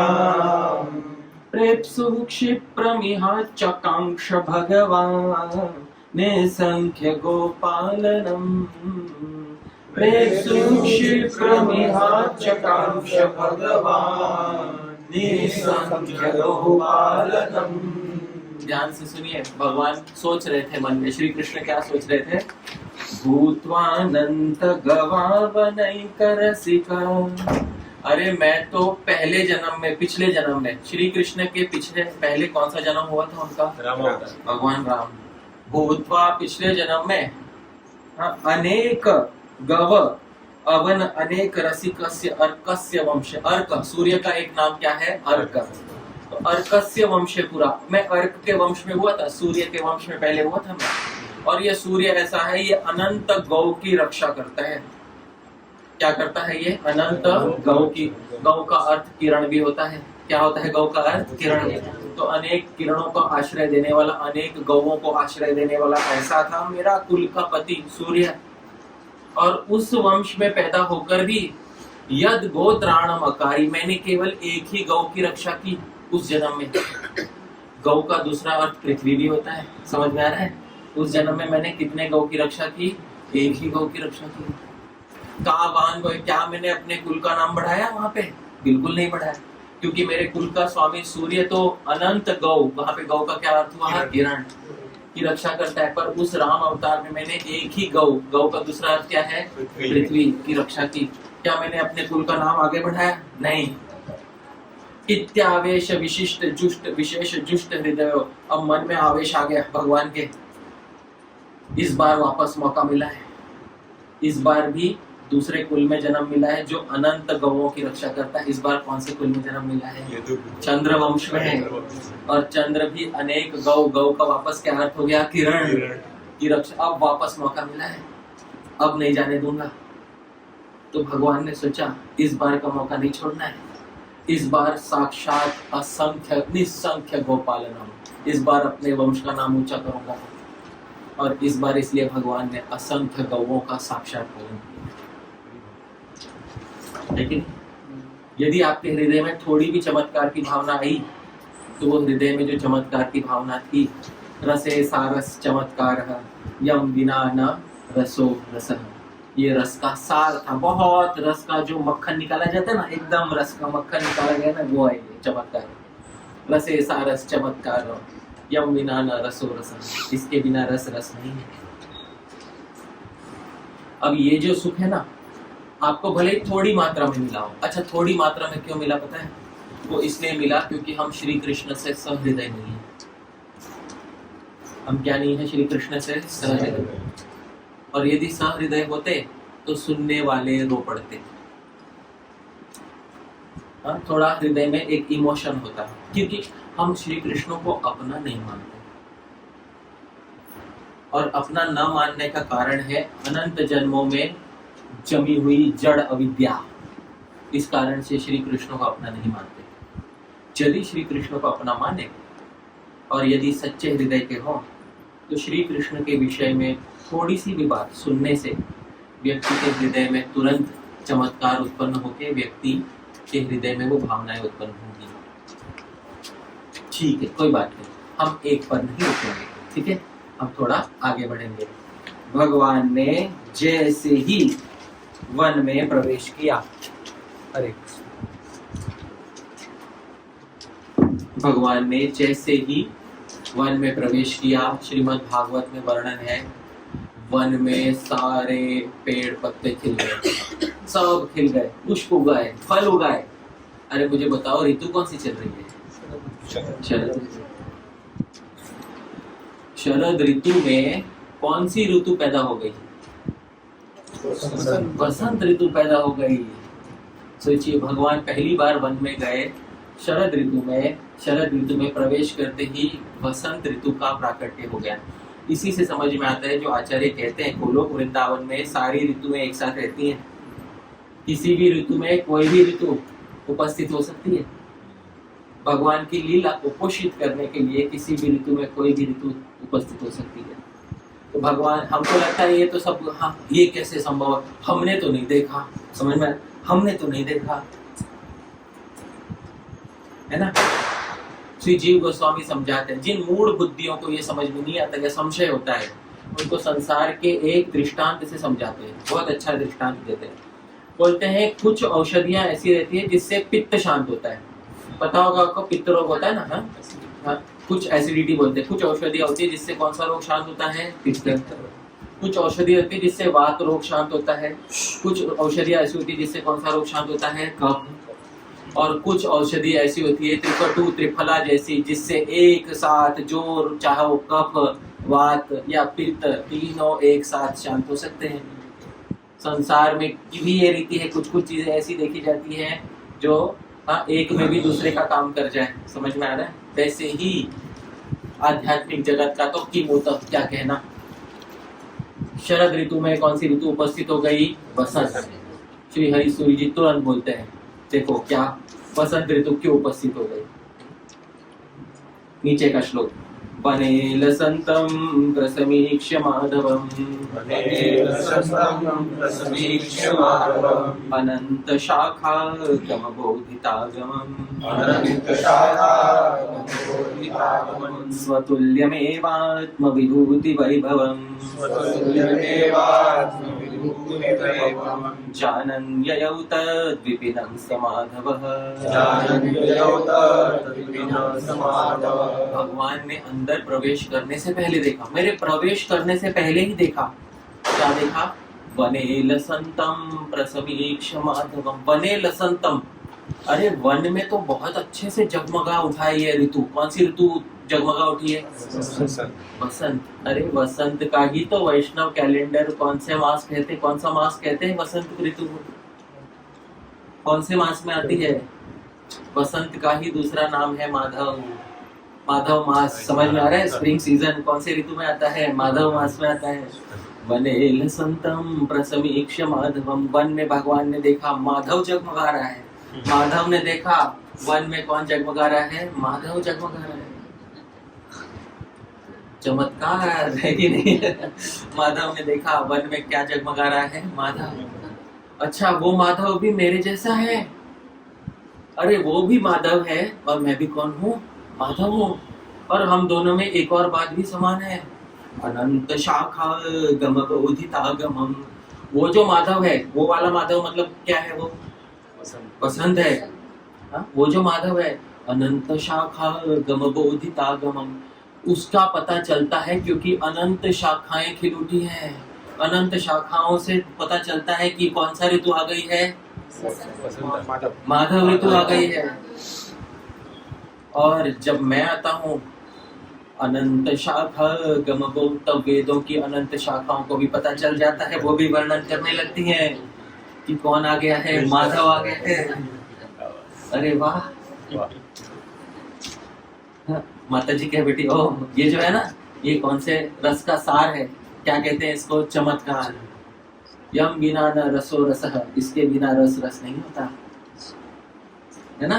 अब अनुभव हो गया। ये जो सुख है ये आपको कभी दुख नहीं देगा, कभी दुख नहीं देगा। ये आत्मा को होने वाला सुख है, ये आत्मा का कंज्यूमेबल बोलते हैं ना, आत्मा का भोग है, ये आत्मा के लिए ये भोग है। अनंत शाखा गम उदिता गमम।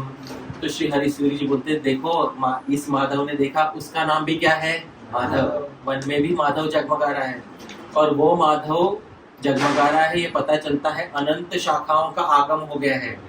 और मैं माधव आ गया हूँ, इसका पता चलता है वेदों की अनंत शाखा का आगमन बोलने वाली इसका बोध होने से मैं माधव आ गया हूँ, ये भी पता चलता है। स्वतुल्यमेवात्म विभूति, अरे इसकी भी विभूति, इसकी शक्ति भी मेरी जैसी ही है। जानन, अच्छा हुआ ये भी माधव है, मैं भी माधव हूँ, इसकी शक्ति भी मेरी जैसी है, आओ मैं इसको गले लगा देता हूँ। इसीलिए भगवान वन में प्रविष्ट हुए।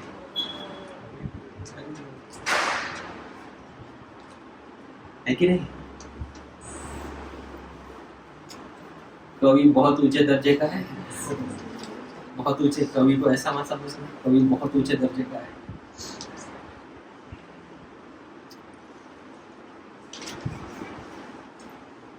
और इस कवि ने एक बात लिख कर दी थी भक्ति रसायनम में, कि जो मेरे भक्ति रसायनम का पूरा अध्ययन कर लेगा उसके हृदय का रोग नाश हो जाएगा, काम रोग, काम वासना को नष्ट कर दूंगा, ये मैं गारंटी देता हूँ। ये भगवान के एक वाक्य में उसने लिख के दिया था। ग्रंथ के आरंभ में चमत्कारिक वाक्य लिख के दिया था। ये रसायन है, रसायन मतलब औषधि को रसायन कहते हैं। ग्रंथ का नाम लिखा था भक्ति रसायन।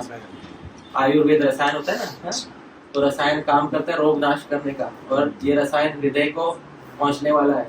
उन्होंने बोला था जो इस रसायन का अनुभव करेगा उसके हृदय का रोग नष्ट हो जाएगा, ये भगवान की तरफ से मैं गारंटी देता हूँ। भगवान पीछे खड़े हैं, आगे मैं खड़ा हूँ, मैं बोलता हूँ, मैं गारंटी भगवान की तरफ से देता हूँ कि उसके हृदय का रोग नष्ट हो जाएगा। इसकी गारंटी मेरी रही। ये गारंटी लेकर, क्योंकि भगवान ने कंधे पर हाथ रखा था ना भगवान का दर्शन होने के बाद ये ग्रंथ लिखा गया है। तो भगवान की तरफ से कंधे पर हाथ रख के, बेटा तू निश्चिंत होकर बोल, गारंटी दे कि मेरी तरफ से तू गारंटी दे। जैसे अर्जुन को भगवान ने गारंटी देके बोला था ना, कौन्तेय प्रतिजानी ही न मैं भक्तः प्रणश्यति। कौन्तेय, अरे कुंती पुत्र, मेरी तरह से डिंडिम घोष कर जाके नगाड़ा बजाकर बोल कि मेरा भक्त कभी नष्ट नहीं होगा। भगवान खुद ने नहीं बोला था, है कि नहीं?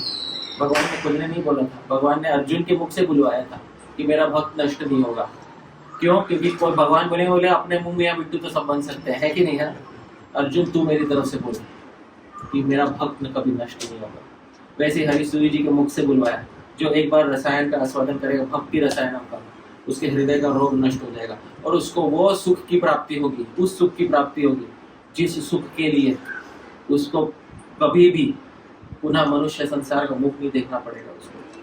आप समझ रहे हैं? ये जो है वो सुख की प्राप्ति उसको। अच्छा, ये 2 श्लोकों में थोड़ा चमत्कार बढ़ा। पता है कितने श्लोक लिखे कवि ने?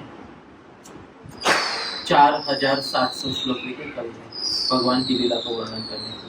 अभी तो 2 श्लोकों में आस्वादन हो गया, धीरे धीरे वहां बढ़ रहा है। 4700 श्लोकों के बाद पता है क्या होगा? कितना संस्कार बैठेगा भक्ति का हृदय पे। जितने आपने जीवन में पिक्चर नहीं देखे होंगे ना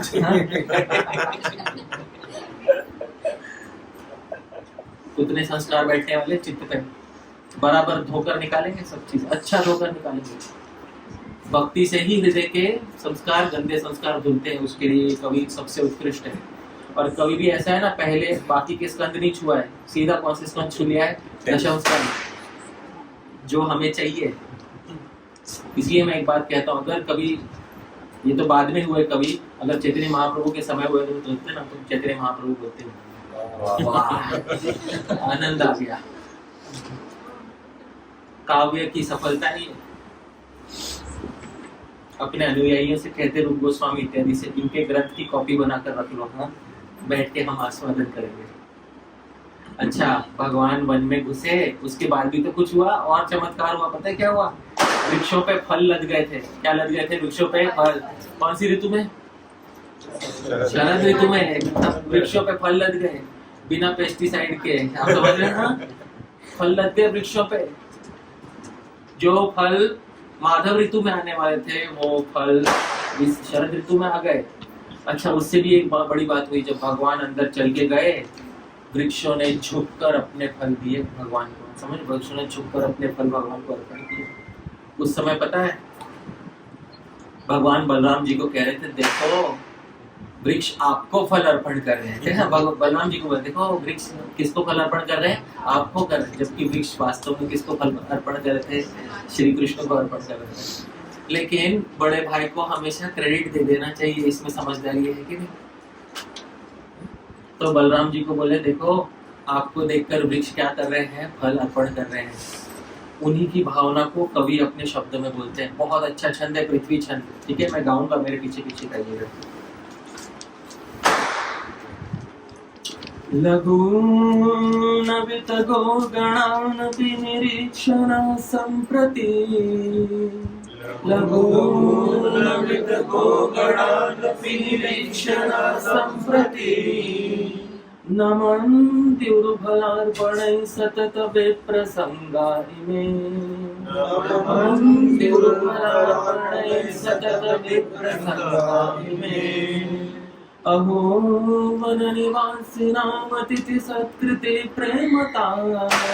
अहो वननिवासिनाम् अतिथि सत्कृते प्रेमता।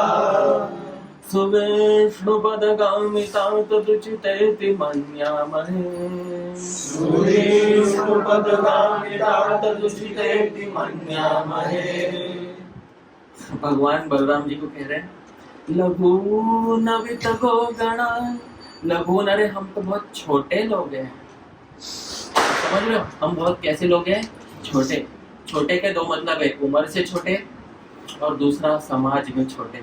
समझ में आ रहा है? समाज में छोटे। भगवान जिस जाति में उत्पन्न हुए, ब्राह्मण जाति है, क्षत्रिय जाति है, वैश्य जाति है। कौन सी जाति है? वैश्य जाति है।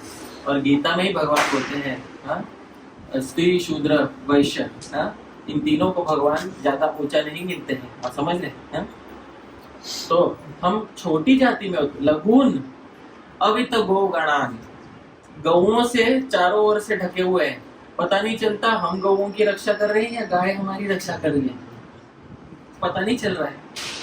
अपनी निरीक्ष, फिर भी हमको देख के, न संप्रति, इस समय, नमन्ति, नमन्ति, झुक रहे हैं, उरुफल अर्पण, और अपने सबसे अच्छे फलों को हमें अर्पण कर रहे हैं। समझ में आ रहा है?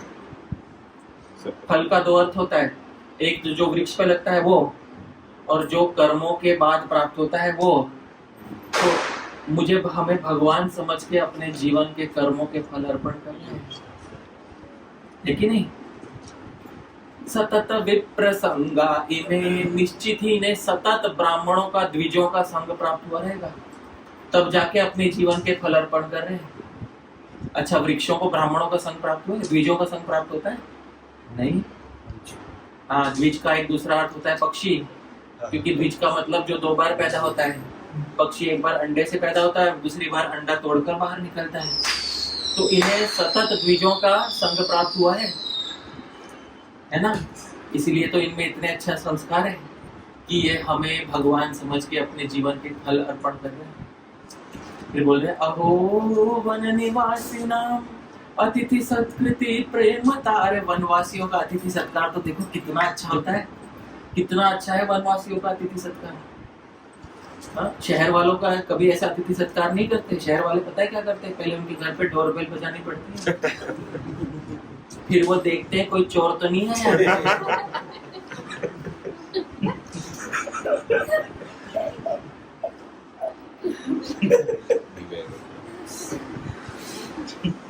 कैमरे में से देखते हैं, यहाँ पर, यहाँ दरवाजे के होल में से देखते हैं कोई चोर तो नहीं है यार, क्योंकि भय लगा है ना। कोई चोर आ गया तो हमारा सब कुछ ले जाएगा। अरे वनवासी देखो, अतिथि के आने पे सब कुछ दे देते हैं। सही बात है कि नहीं? ये वनवासी होता है। अहो वन निवासी नाम अतिथि सत्कृति। अतिथि सत्कार देखो वनवासियों का, कि उनके झोपड़ी में जो जो होता है ना, वो सब रख देते सामने, भाई हमारे पास ये है, आप खा लो। ये होता है वनवासियों का सत्कार, है ना। और ये सब बीजों की संगत में ही सीखा हुआ है, समझ में आ रहा है। बीज मतलब क्या, ब्राह्मण, और दूसरा मतलब क्या है, पक्षी। बीजों की संगत में ही सीखा होगा, और इसका फल भी मिलेगा इनको, जो इन्होंने ऐसा अतिथि सत्कार किया ब्राह्मणों से सीखकर। सुविष्णुपदगामिता तदुचितेति मन्यामहे। ये वृक्षों को विष्णुपद, विष्णुपद आकाश को कहते, क्योंकि भगवान वामन का दूसरा पद कहाँ से गया था, आकाश। तो इनको आकाश की प्राप्ति हुई है, ये मैं उचित मानता हूँ। अच्छा, दूसरा सुविष्णु पद, इनको विष्णु का पद, इनको वैकुंठ प्राप्त होगा, ये बहुत उचित होगा, समझ में है। ऐसे लोगों को ही क्या प्राप्त होना चाहिए, विष्णु का पद प्राप्त होना चाहिए। विष्णु पद का एक अर्थ होता है आकाश, विष्णु पद का दूसरा अर्थ होता है भगवान का धाम, वैकुंठ। तो वृक्षों को तो विष्णु पद मिल गया, वृक्षों को कौन सा विष्णु पद मिला, आकाश। और जो इस प्रकार से अतिथियों की निश्चल भाव से सेवा करते हैं, उनको कौन सा पद प्राप्त हो जाएगा, तद उचित है, उचित है, इति मन्यामहे, ये मैं मानता हूँ। ऐसा कवि कह रहे हैं, ये मैं मानता हूँ। कुटिल हृदय वालों को भगवान कभी प्राप्त नहीं होता, कभी नहीं प्राप्त होगा, कभी नहीं प्राप्त होगा। सरल हृदय वाले को, कुटिल हृदय वाले के लिए नहीं होगा। कुटिल हृदय वाले के लिए संसार है, अब समझना है। कुटिल हृदय वाले के लिए क्या है, सरल हृदय वाले के लिए भगवान है। प्रभु जी ये क्या मतलब भागवत का श्लोक है कि टीका है हरिश्चंद्र जी की, किसी भागवत के श्लोक पे टीका है। भगवान जब गए ना, वृक्षों ने फल अर्पण किया, उसके ऊपर टीका है। अच्छा, अब आखिरी श्लोक लेता हूँ, ठीक है, आज का आखिरी श्लोक है। भगवान फिर बोलने लगे बलराम जी को, देखो कितने अच्छे वृक्ष हैं जो फल किसको अर्पण कर रहे हैं, आपको। कितने अच्छे पक्षी हैं जो किसके लिए गा रहे हैं, आपके लिए। कितने अच्छे मृग हैं जो किसको देख रहे हैं, आपको। कितनी अच्छी नदियां हैं जो किसके सुख के लिए बह रही हैं, आपके सुख के। सब बलराम जी के ऊपर मर दिया, सब बड़े भैया के सर पे आरोप डाल दिया, हाँ, कि सब आपके लिए हो रहा है, सब आप। और अंत में भगवान के मुख से निकल गया, क्या निकल गया, सहसा निकल गया, भागवत में वर्णन है। और देखो ये गोपियां भी देखो किसको देख रही है, आपको। गोपियां थी ही नहीं वहां, थी ही नहीं वहां पर, सहसा मुख से निकल गया। टीकाकार उसी ताक में बैठे हुए हैं श्री हरिसूरी जी। तुरंत भगवान का हाथ पकड़कर बोलते हैं, क्या बोलते हैं, आखिरी जो श्लोक है मैं गाऊंगा, ठीक है, मेरे पीछे गाइएगा, तोड़ तोड़ के गाओ, गाइए। अध्यासो यस्य यस्मिन्, अध्यासो यस्य यस्मिन्, मनसि दृढतरो वर्तते वस्तु जाते, मनसि दृढतरो वर्तते वस्तु जाते, तद्वक्त्रा तद्विनिर्या, तद्वक्ता तद्विनिर्या, त्यवशम समये भूरि संस्कार योगा, त्यवशम समये भूरि संस्कार योगा, एवं गोपी गतात्मा, एवं गोपी गतात्मा, सहि विभुरवदत् गोपिका धन्यतोक्तिम्, सहि विभुरवदत् गोपिका धन्यतोक्तिम्, नो चेदुद्दिश्य रामम्, नो चेदुद्दिश्य रामम्, विपिनगतनुतौ तादृगुक्त्य प्रसक्तिः, विपिनगतनुतौ तादृगुक्त्य प्रसक्तिः। बोले अध्यासो यस्य यस्मिन्, जिसका मन जिसमें ज्यादा प्रैक्टिस किया हुआ रहता है, ज्यादा सोच रहा होता है, मनसि दृढतरो, मन में जिसका दृढ़ अभ्यास हो जाता है, वर्तते वस्तु जाते, जिस वस्तु में जिसका ज्यादा अभ्यास हो जाता है, तद्भक्त्रा तद्विनिर्याति, उसके मुख से वो निकल जाता है, फटाफट निकल जाता है। अवशम समय, असमय में, हाँ, जब नहीं समय होता तब भी निकल जाता है। क्यों होता है, भूरि संस्कार योगा, क्योंकि बहुत ज्यादा संस्कार हो गया उसको। जैसे एक थे हमारे आचार्य थे, इनका नाम था श्री गौर किशोर दास बाबा जी। तो गौर किशोर दास बाबा जी थे, तो उनको बहुत पसंद था गोवर्धन, बहुत पसंद था, राधे राधे जय राधे राधे बोलते थे, हम तो गीत है, हाँ, गौर किशोर दास, गोवर्धन बहुत पसंद था। तो एक बार क्या हुआ, पहली बार वो ब्रिटिश सरकार का जो होता है ना, पैसा होता है ना, हाँ?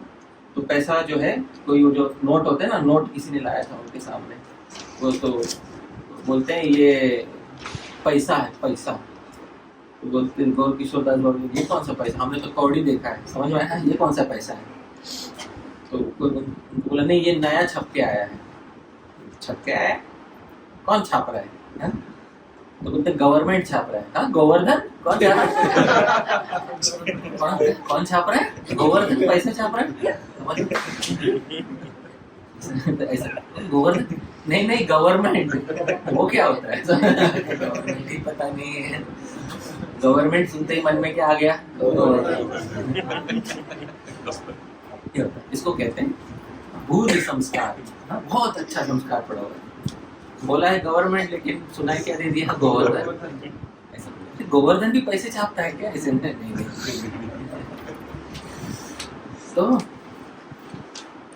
एवं गोपी गतात्मा। अच्छा, अब हमारे भगवान क्या है? गोपी गत आत्मा, गोपियों में ही चली गई है जिनकी आत्मा। ऐसा नाम भगवान को क्या सुंदर नाम दिया है ऋषि जी ने, क्या नाम दिया? गोपी गतात्मा। एवं गोपी गतात्मा, गोपी गोपीषु गतम आत्मा यस्य, गोपियों में चली गई है आत्मा जिसकी, वो कौन है? गोपी गत आत्मा। गोपी गत आत्मा, गोपियों में रम गई है आत्मा जिसकी, वो गोपी गत आत्मा। एवं गोपी गतात्मा, वो जो गोपी गतात्मा है, किसका नाम है गोपी गतात्मा? श्री कृष्ण का। सही विभुर अवदत, वो गलती से बोल बैठे गोपिका धन्य, तो गोपिका धन्य है जो आपसे प्रेम करती है। गोपी थी ही नहीं वहां पे, फिर भी बोल बैठे, है ना? वहां तो वन में गोपों के साथ चले, गोपियां ही नहीं है वहां पे, बीच में ही कहाँ भाई? बेगानी शादी में अब्दुल्ला दीवाना, समझ में आ रहा है? लेकिन यही है, इनका हाल यही है। हिंदी में कहावत, उर्दू में बेगानी शादी में अब्दुल्ला दीवाना, है कि नहीं? ऐसे हिंदी में कहावत बैठ गई है। शादी किसी और की चल रही, कुछ लोगों को होता है ना, फोकट में खाने की आदत होती है ना, और खा लिया तो खाने के बाद मस्ती चढ़ गई तो नाचने भी लग गया अब्दुल्ला, समझ में आ रहा है? तो नाचने लग गया तो लोग बोले ये कौन है, ये किसका रिश्तेदार है? हमारा तो नहीं है, तुम्हारा भी, तुम्हारे नहीं हो, उसका भी, दोनों पक्षों में से नहीं है। तो बेगानी शादी में अब्दुल्ला दीवाना, समझ में आ रहा है? ये वहां से हो। हिंदी में ना ऐसे बहुत सारे कहावत होती है जिससे कि एक ही बात में गागर में सागर भर दी जाती है। तो गागर में सागर भी एक कहावत ही है। तो एवं गोपी गतात्मा सही विभुरवदस गोपिका धन्य तोक्तिम। और श्री हरि श्री नो चेत, अगर ऐसा नहीं है, उद्देश्य रामम विपिन गतम तो ताद्रिक के, तो फिर क्यों ये वन में जहाँ गोपियां नहीं है वहां ये कहने का मौका ही नहीं उठता है? इसका मतलब एक चीज समझ जाने का, ये अपना दिल हार के बैठ गए थे उस समय भगवान, समझ रहे? अपना पूरा हृदय हार के बैठ गए थे तब जाके ही ये सब अचानक से मुंह से निकल रहा है ये सब, ऐसी बात है। तो इस तरह से भगवान हमारे बहुत, जो है वृंदावन के भगवान हमारे से बहुत सारी गलतियां करते रहते हैं, और उसके कारण रस की अनुभूति होती रहती है।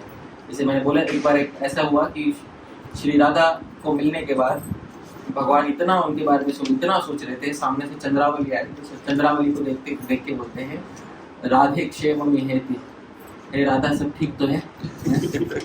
तो चंद्रावली बोलती है हाँ महाराज, कम सब ठीक है। ठीक है सब महाराज, कम सब कुछ ठीक है, आपका सब ठीक चल रहा है? आप लोग तो हंस रहे हो, है कि नहीं? तो सभी रसों में एक रस मुख्य है, कौन सा रस? उसका सार क्या है? चमत्कार। रसे सारस चमत्कार, यम बिना न रसो रस, जिसके बिना रस रस नहीं होता। तो ये रस चमत्कार ही वास्तव में वैसा आनंद है जो कभी भी दुखों में परिवर्तित नहीं होगा। और भगवान की लीला में भी आपको कोई दुख विरह इत्यादि दिखाई देगा, वो देख के आप रोओगे भी, पर आपके हृदय में सुख होगा या दुख होगा? सुख होगा। दुखों को भी सुख में बदलने वाला अलौकिक वस्तु ये एक ही है, वो है रस। मुझे बहुत आनंद हुआ, आप सबके सामने मैंने इसका थोड़ा विवेचन किया। मैं बहुत थोड़े और कठिन शब्दों में करना चाहता था, किंतु मेरी भी सीमा है, श्रोतागण भी समझने चाहिए कि क्या कहने का प्रयास करें। मैं बताना चाहता था साधारणीकरण क्या होता है, आवरण भंग क्या होता है, बहुत सारी उसमें चीजें होती हैं। साधारणीकरण, आवरण भंग इत्यादि चीजें होती हैं रस के अनुभूति में। किंतु मैं वो सब नहीं बता पाया क्योंकि वो सब समझाने के लिए ही 10-15 मिनट एक चीज़ को लगेगा और मैं उतना समय आज हमारे पास नहीं है। उसके लिए क्षमा कीजिएगा, थोड़े सरल शब्दों में समझाने पे पूरा मामला नहीं समझा पाते हैं, पर जिस दिन कुछ विस्तार से बोलने का समय रहेगा उस दिन ये सब बातें बताऊंगा कि क्या होता है। हाँ, आवरण भंग क्या होता है थोड़ा छोटा में बता देता। एक छोटा बच्चा जैसे जो नाटक देखने के लिए बैठता है वो भूल जाता है मैं कौन हूँ, मेरा कौन है, मेरा अपना पराया, हाँ सब भूल जाता है और पूरा उसमें तल्लीन हो जाता है। उसको कहते हैं आवरण भंग। क्या कहते हैं उसको? आवरण भंग। छोटे समय के लिए जो आपका अहंकार है, फॉल्स ईगो जो कहते हैं, नाट्य में भंग हो जाता है। और समझ रहे हो, जब आपका फॉल्स ईगो अहंकार भंग हो जाता है उस समय जो सुख की वेदना होती है आपको, वो सुख की वेदना आपको अहंकार के कारण नहीं हुई है। समझ में आ रहा है आपको? और अहंकार शून्य सुख की वेदना रस ही करा सकता है। इसीलिए रस लौकिक है अथवा अलौकिक है, अलौकिक है। उस आवरण का भंग हो जाना आपके, हाँ उसका एग्जाम्पल ये है कि मान लो कि कोई देख रहा है, भरत मिलाप का सीन देख रहा है कि भरत अभी मुड़ के वापस अयोध्या जा रहे, बहुत मनाने की कोशिश की, भगवान राम नहीं माने, भरत मुड़ के जा रहे हैं, सर पे चप्पल लेकर जा, और तो व्यक्ति सोच रहा है अपने आप को भरत से सहृदय कर लिया उसने। हाँ, उसको लग रहा है अरे अब तो अयोध्या जा रहे हैं, अभी इतना 14 वर्ष तक इनके खड़ाऊ ही सिंहासन पे रहेगी। तो वो भरत को देखकर भरत से सहृदय हो गया और रोने लगा। तब भूल गया कि मेरा नाम विष्णु चरण दास है। समझ में आया? हाँ, तब ये भूल गया कि मेरा नाम पीताम्बर गौरांग दास है या सूर्यदेव दास है या अचल गोविंद दास है, ये सब भूल गया नाम। तब ये उसे वो भूल गया। उस समय पूछो कि तू कौन है, तो हाँ समझ ही नहीं आ रहा है उसको कि मैं कौन हूँ। कुछ क्षण के लिए उसका आवरण क्या हो गया, भंग हो गया। और फिर जो अलौकिक सुख की प्राप्ति हुई उसे, उस सुख का नाम क्या था? रस। आवरण भंग होने के बाद ही रस की अनुभूति होती है। मान लो वहां ये बैठ के, वहां ये देख के बैठे कि मैं तो हरि पार्षद दास हूँ, समझ में आ रहा है? तो मन में ये रहेगा मेरा क्या लेना देना, वो तो भारत है, मैं हरि पार्षद दास। समझ में आ रहा है? बिना आवरण भंग हुए हाँ रस की अनुभूति होगी? नहीं होगी। इतना तल्लीन हो जाना होगा। कभी वो बोलते हैं अरे ये पिक्चर में घुस गया। समझ में आ रहा है?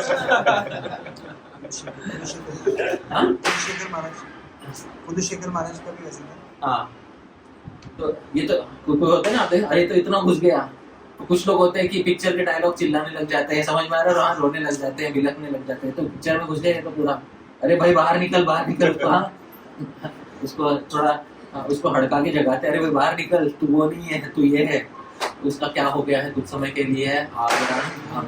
जो बहुत सारी चीजें हैं तो थोड़ा समझाना, हाँ थोड़ा समय लगेगा उसे समझाने में। तो वो पूरी एक प्रक्रिया होती है रसास्वादन करने, जिसको कभी किसी और दिन विस्तार से समझाएंगे। पुनः मैं धन्यवाद देना चाहूँगा श्रीमान राज परीक्षित प्रभु का और अनुराधा प्रेम माता जी का, जिन्होंने अपने घर पर आज इतना कार्यक्रम रखा। आज बहुत अच्छा भी दिन है। गौरनीताई जी का अभिषेक होगा, पुष्पाभिषेक होगा। पश्चात आज जयराम मंजरी और अनुराधा प्रेम माता जी, भगवान कृष्ण प्रभु और मधुकर कृष्ण प्रभु, पांचों के आज जन्म दिवस एक साथ यहाँ पे आज मनाया जाएगा। तो कुछ विशेष हम सभी उनके लिए महामंत्र बोल के प्रार्थना करेंगे। जो से एक बार महामंत्र बोलते हैं, हरे कृष्णा कृष्णा कृष्णा हरे हरे, हरे राम राम राम हरे हरे। ठीक है, अभी मैं एक प्रश्न लूंगा, ठीक है? एक प्रश्न किसी को पूछना है तो पूछेगा जी। जो भगवान की व्याख्या उपनिषदों में या कोई जगह में की गई है, जैसा आपने पिछले लेक्चर में बताया रसो वही सा, तो इसकी अनुभूति रस के माध्यम से जो आज बताई, ऐसा ही है जी। तो आपका प्रश्न ये है कि भगवान की जो उपनिषदों में व्याख्या की गई है रसो वही सह रसम ही एव अयम लब्ध्वा आनंदी भवति, तैत्रीय उपनिषद से ये व्याख्या दी गई है। तो भगवान भी वही है क्या? हाँ वही है, भगवान रस स्वरूप ही है। इसीलिए जब भक्ति रसामृत सिंधु आरंभ होता है, पहला शब्द भक्ति रसामृत सिंधु का है, वो श्री कृष्ण का विशेषण है, अखिल रसामृत मूर्ति। यानी ये श्री कृष्ण का विशेषण है, अखिलानाम रसानाम अमृतमयी मूर्ति। तो अखिल रसों की जो अमृतमयी मूर्ति है वही कौन है? अखिल रसामृत मूर्ति। तो जब भगवान ही सारे रसों की अमृतमयी मूर्ति है, भगवान के संपर्क में आना मतलब किसके संपर्क में आना? बताइए, रस के संपर्क। बस वही बात है। जैसे अभी आपने बताया भगवान ये सारे रसों के कारण है, तो लेकिन अभी हमारा जो डे टू डे जो एक्टिविटीज होती है, कोई डिवोटीज के साथ जब होता है तो सुनते आदान प्रदान होता है, तो रस का आस्वादन भी होता है। लेकिन जब हम संसार में जाते हैं, अपने कार्य में करते रहते हैं, तो उसमें सारे तो डिवोटीज होते नहीं हैं, वो तो जानते भी नहीं कृष्णा कौन है। तो जब उनसे आदान प्रदान होता है तो वो अपना कैसा भाव होना चाहिए कि वी कैन एक्सपीरियंस दैट रस थ्रू। जब आप बाहरी संसार में हो, आपका आवरण भंग ही नहीं हुआ, इसलिए मैंने अभी आवरण भंग समझाया था। जब आप बाहर के संसार में हो, आप अविद्या, अस्मिता, राग, द्वेष, अभिनिवेश, पंच क्लेशों से युक्त शरीर में बाहर के संसार में जा रहे हो, है ना? अस्मिता है, उसमें ये मैं, मेरा नाम है, ऐसा है, मेरी बुद्धि ऐसी है, मेरा मन ऐसा है, उसमें आप रस की अनुभूति भूल जाइए, नहीं हो सकती। कुछ समय के लिए कुछ भाव उत्पन्न हो भी जाए, तो किसी दूसरे को देखकर कुछ टेम्पररीली भाव, कोई घटना को देखकर भाव उत्पन्न हो जाए तो ठीक है, वो भी थोड़े समय तक रहता है। जब तक आपके अंदर वो अहंकार, वो सब रहेगी भावनाएं, तब तक वो देह क्लेश ही देगा। इसीलिए भगवान की कथा में आवरण भंग करवाना बहुत आवश्यक है। नहीं तो बोलेंगे भगवान के रस को हमारे देह के लेवल पर ले आओ, वो नहीं हो सकता। आपको वहां तक जाना पड़ेगा, वो आप तक नहीं आएगा। आपको दो काव्य के माध्यम से, कौन से दो काव्य बताए थे मैंने? दृश्य काव्य, श्रव्य काव्य। दृश्य काव्य जो आंखों से देखा जाता है, श्रव्य काव्य जो कानों से सुना जाता है। दृश्य श्रव्य, दृश्य धातु, दृश्य धातु में यत् प्रत्यय, दृश्य, दृश्य काव्य देखने योग्य, श्रव्य काव्य सुनने योग्य। तो दोनों प्रकार के काव्यों से जब आपका आवरण भंग होगा, उसके बाद आपको धीरे धीरे वो रस की अनुभूति होगी, और वो भी बहुत शुद्ध सत्व गुण में रस की अनुभूति होती है। शुद्ध सत्व गुण कौन सा सत्व होता है? जिसमें रजस तमस मिले नहीं होते हैं। आचार्य बताते हैं शुद्ध सत्व तक पहुंचना होता है, तब तक थोड़े थोड़े भाव अनुभव, थोड़े थोड़े भाव होते हैं। पूरा रस आस्वादन होगा ना, तो पूरे अश्रु, कंप, पुलक इत्यादि पूरे शरीर पे सारे सात्विक विकार दिखने लगेंगे आपको। आज भी थोड़ा थोड़ा किसी को थोड़ा वो हुआ होगा, वाह, थोड़ा किसी को रोमांच हो जाए, समझ रहे हो? ये रस है या ये थोड़ा सा भाव है? ये क्या है? ये थोड़ा सा भाव। पर रस की ही पहली भूमिका है ये। जब और परिष्कृत समझते हैं, रिफाइंड, और परिष्कृत हो जाएगा, और परिष्कृत, हमको आदत अच्छी लगेगी, तब जाके भगवान के साथ हमारा हमको अपनापन लगेगा, तब जाके जो अनुभूति होगी उसको क्या, फिर जब पूरा चित्त सत्व गुण में होगा, तब जो अनुभूति होगी उसको क्या कहेंगे? रस। आज उसकी अनुभूति नहीं हुई है हमें, ठीक है, पर उसकी थोड़ी समझ आई है उसका, तो उसको इंग्लिश में कहते हैं step in the correct direction. ठीक है, बहुत बहुत धन्यवाद सभी का। हरे कृष्णा। श्रीमान हरि पार्षद प्रभु की जय। अनंत कोटि वैष्णव वृंद की जय।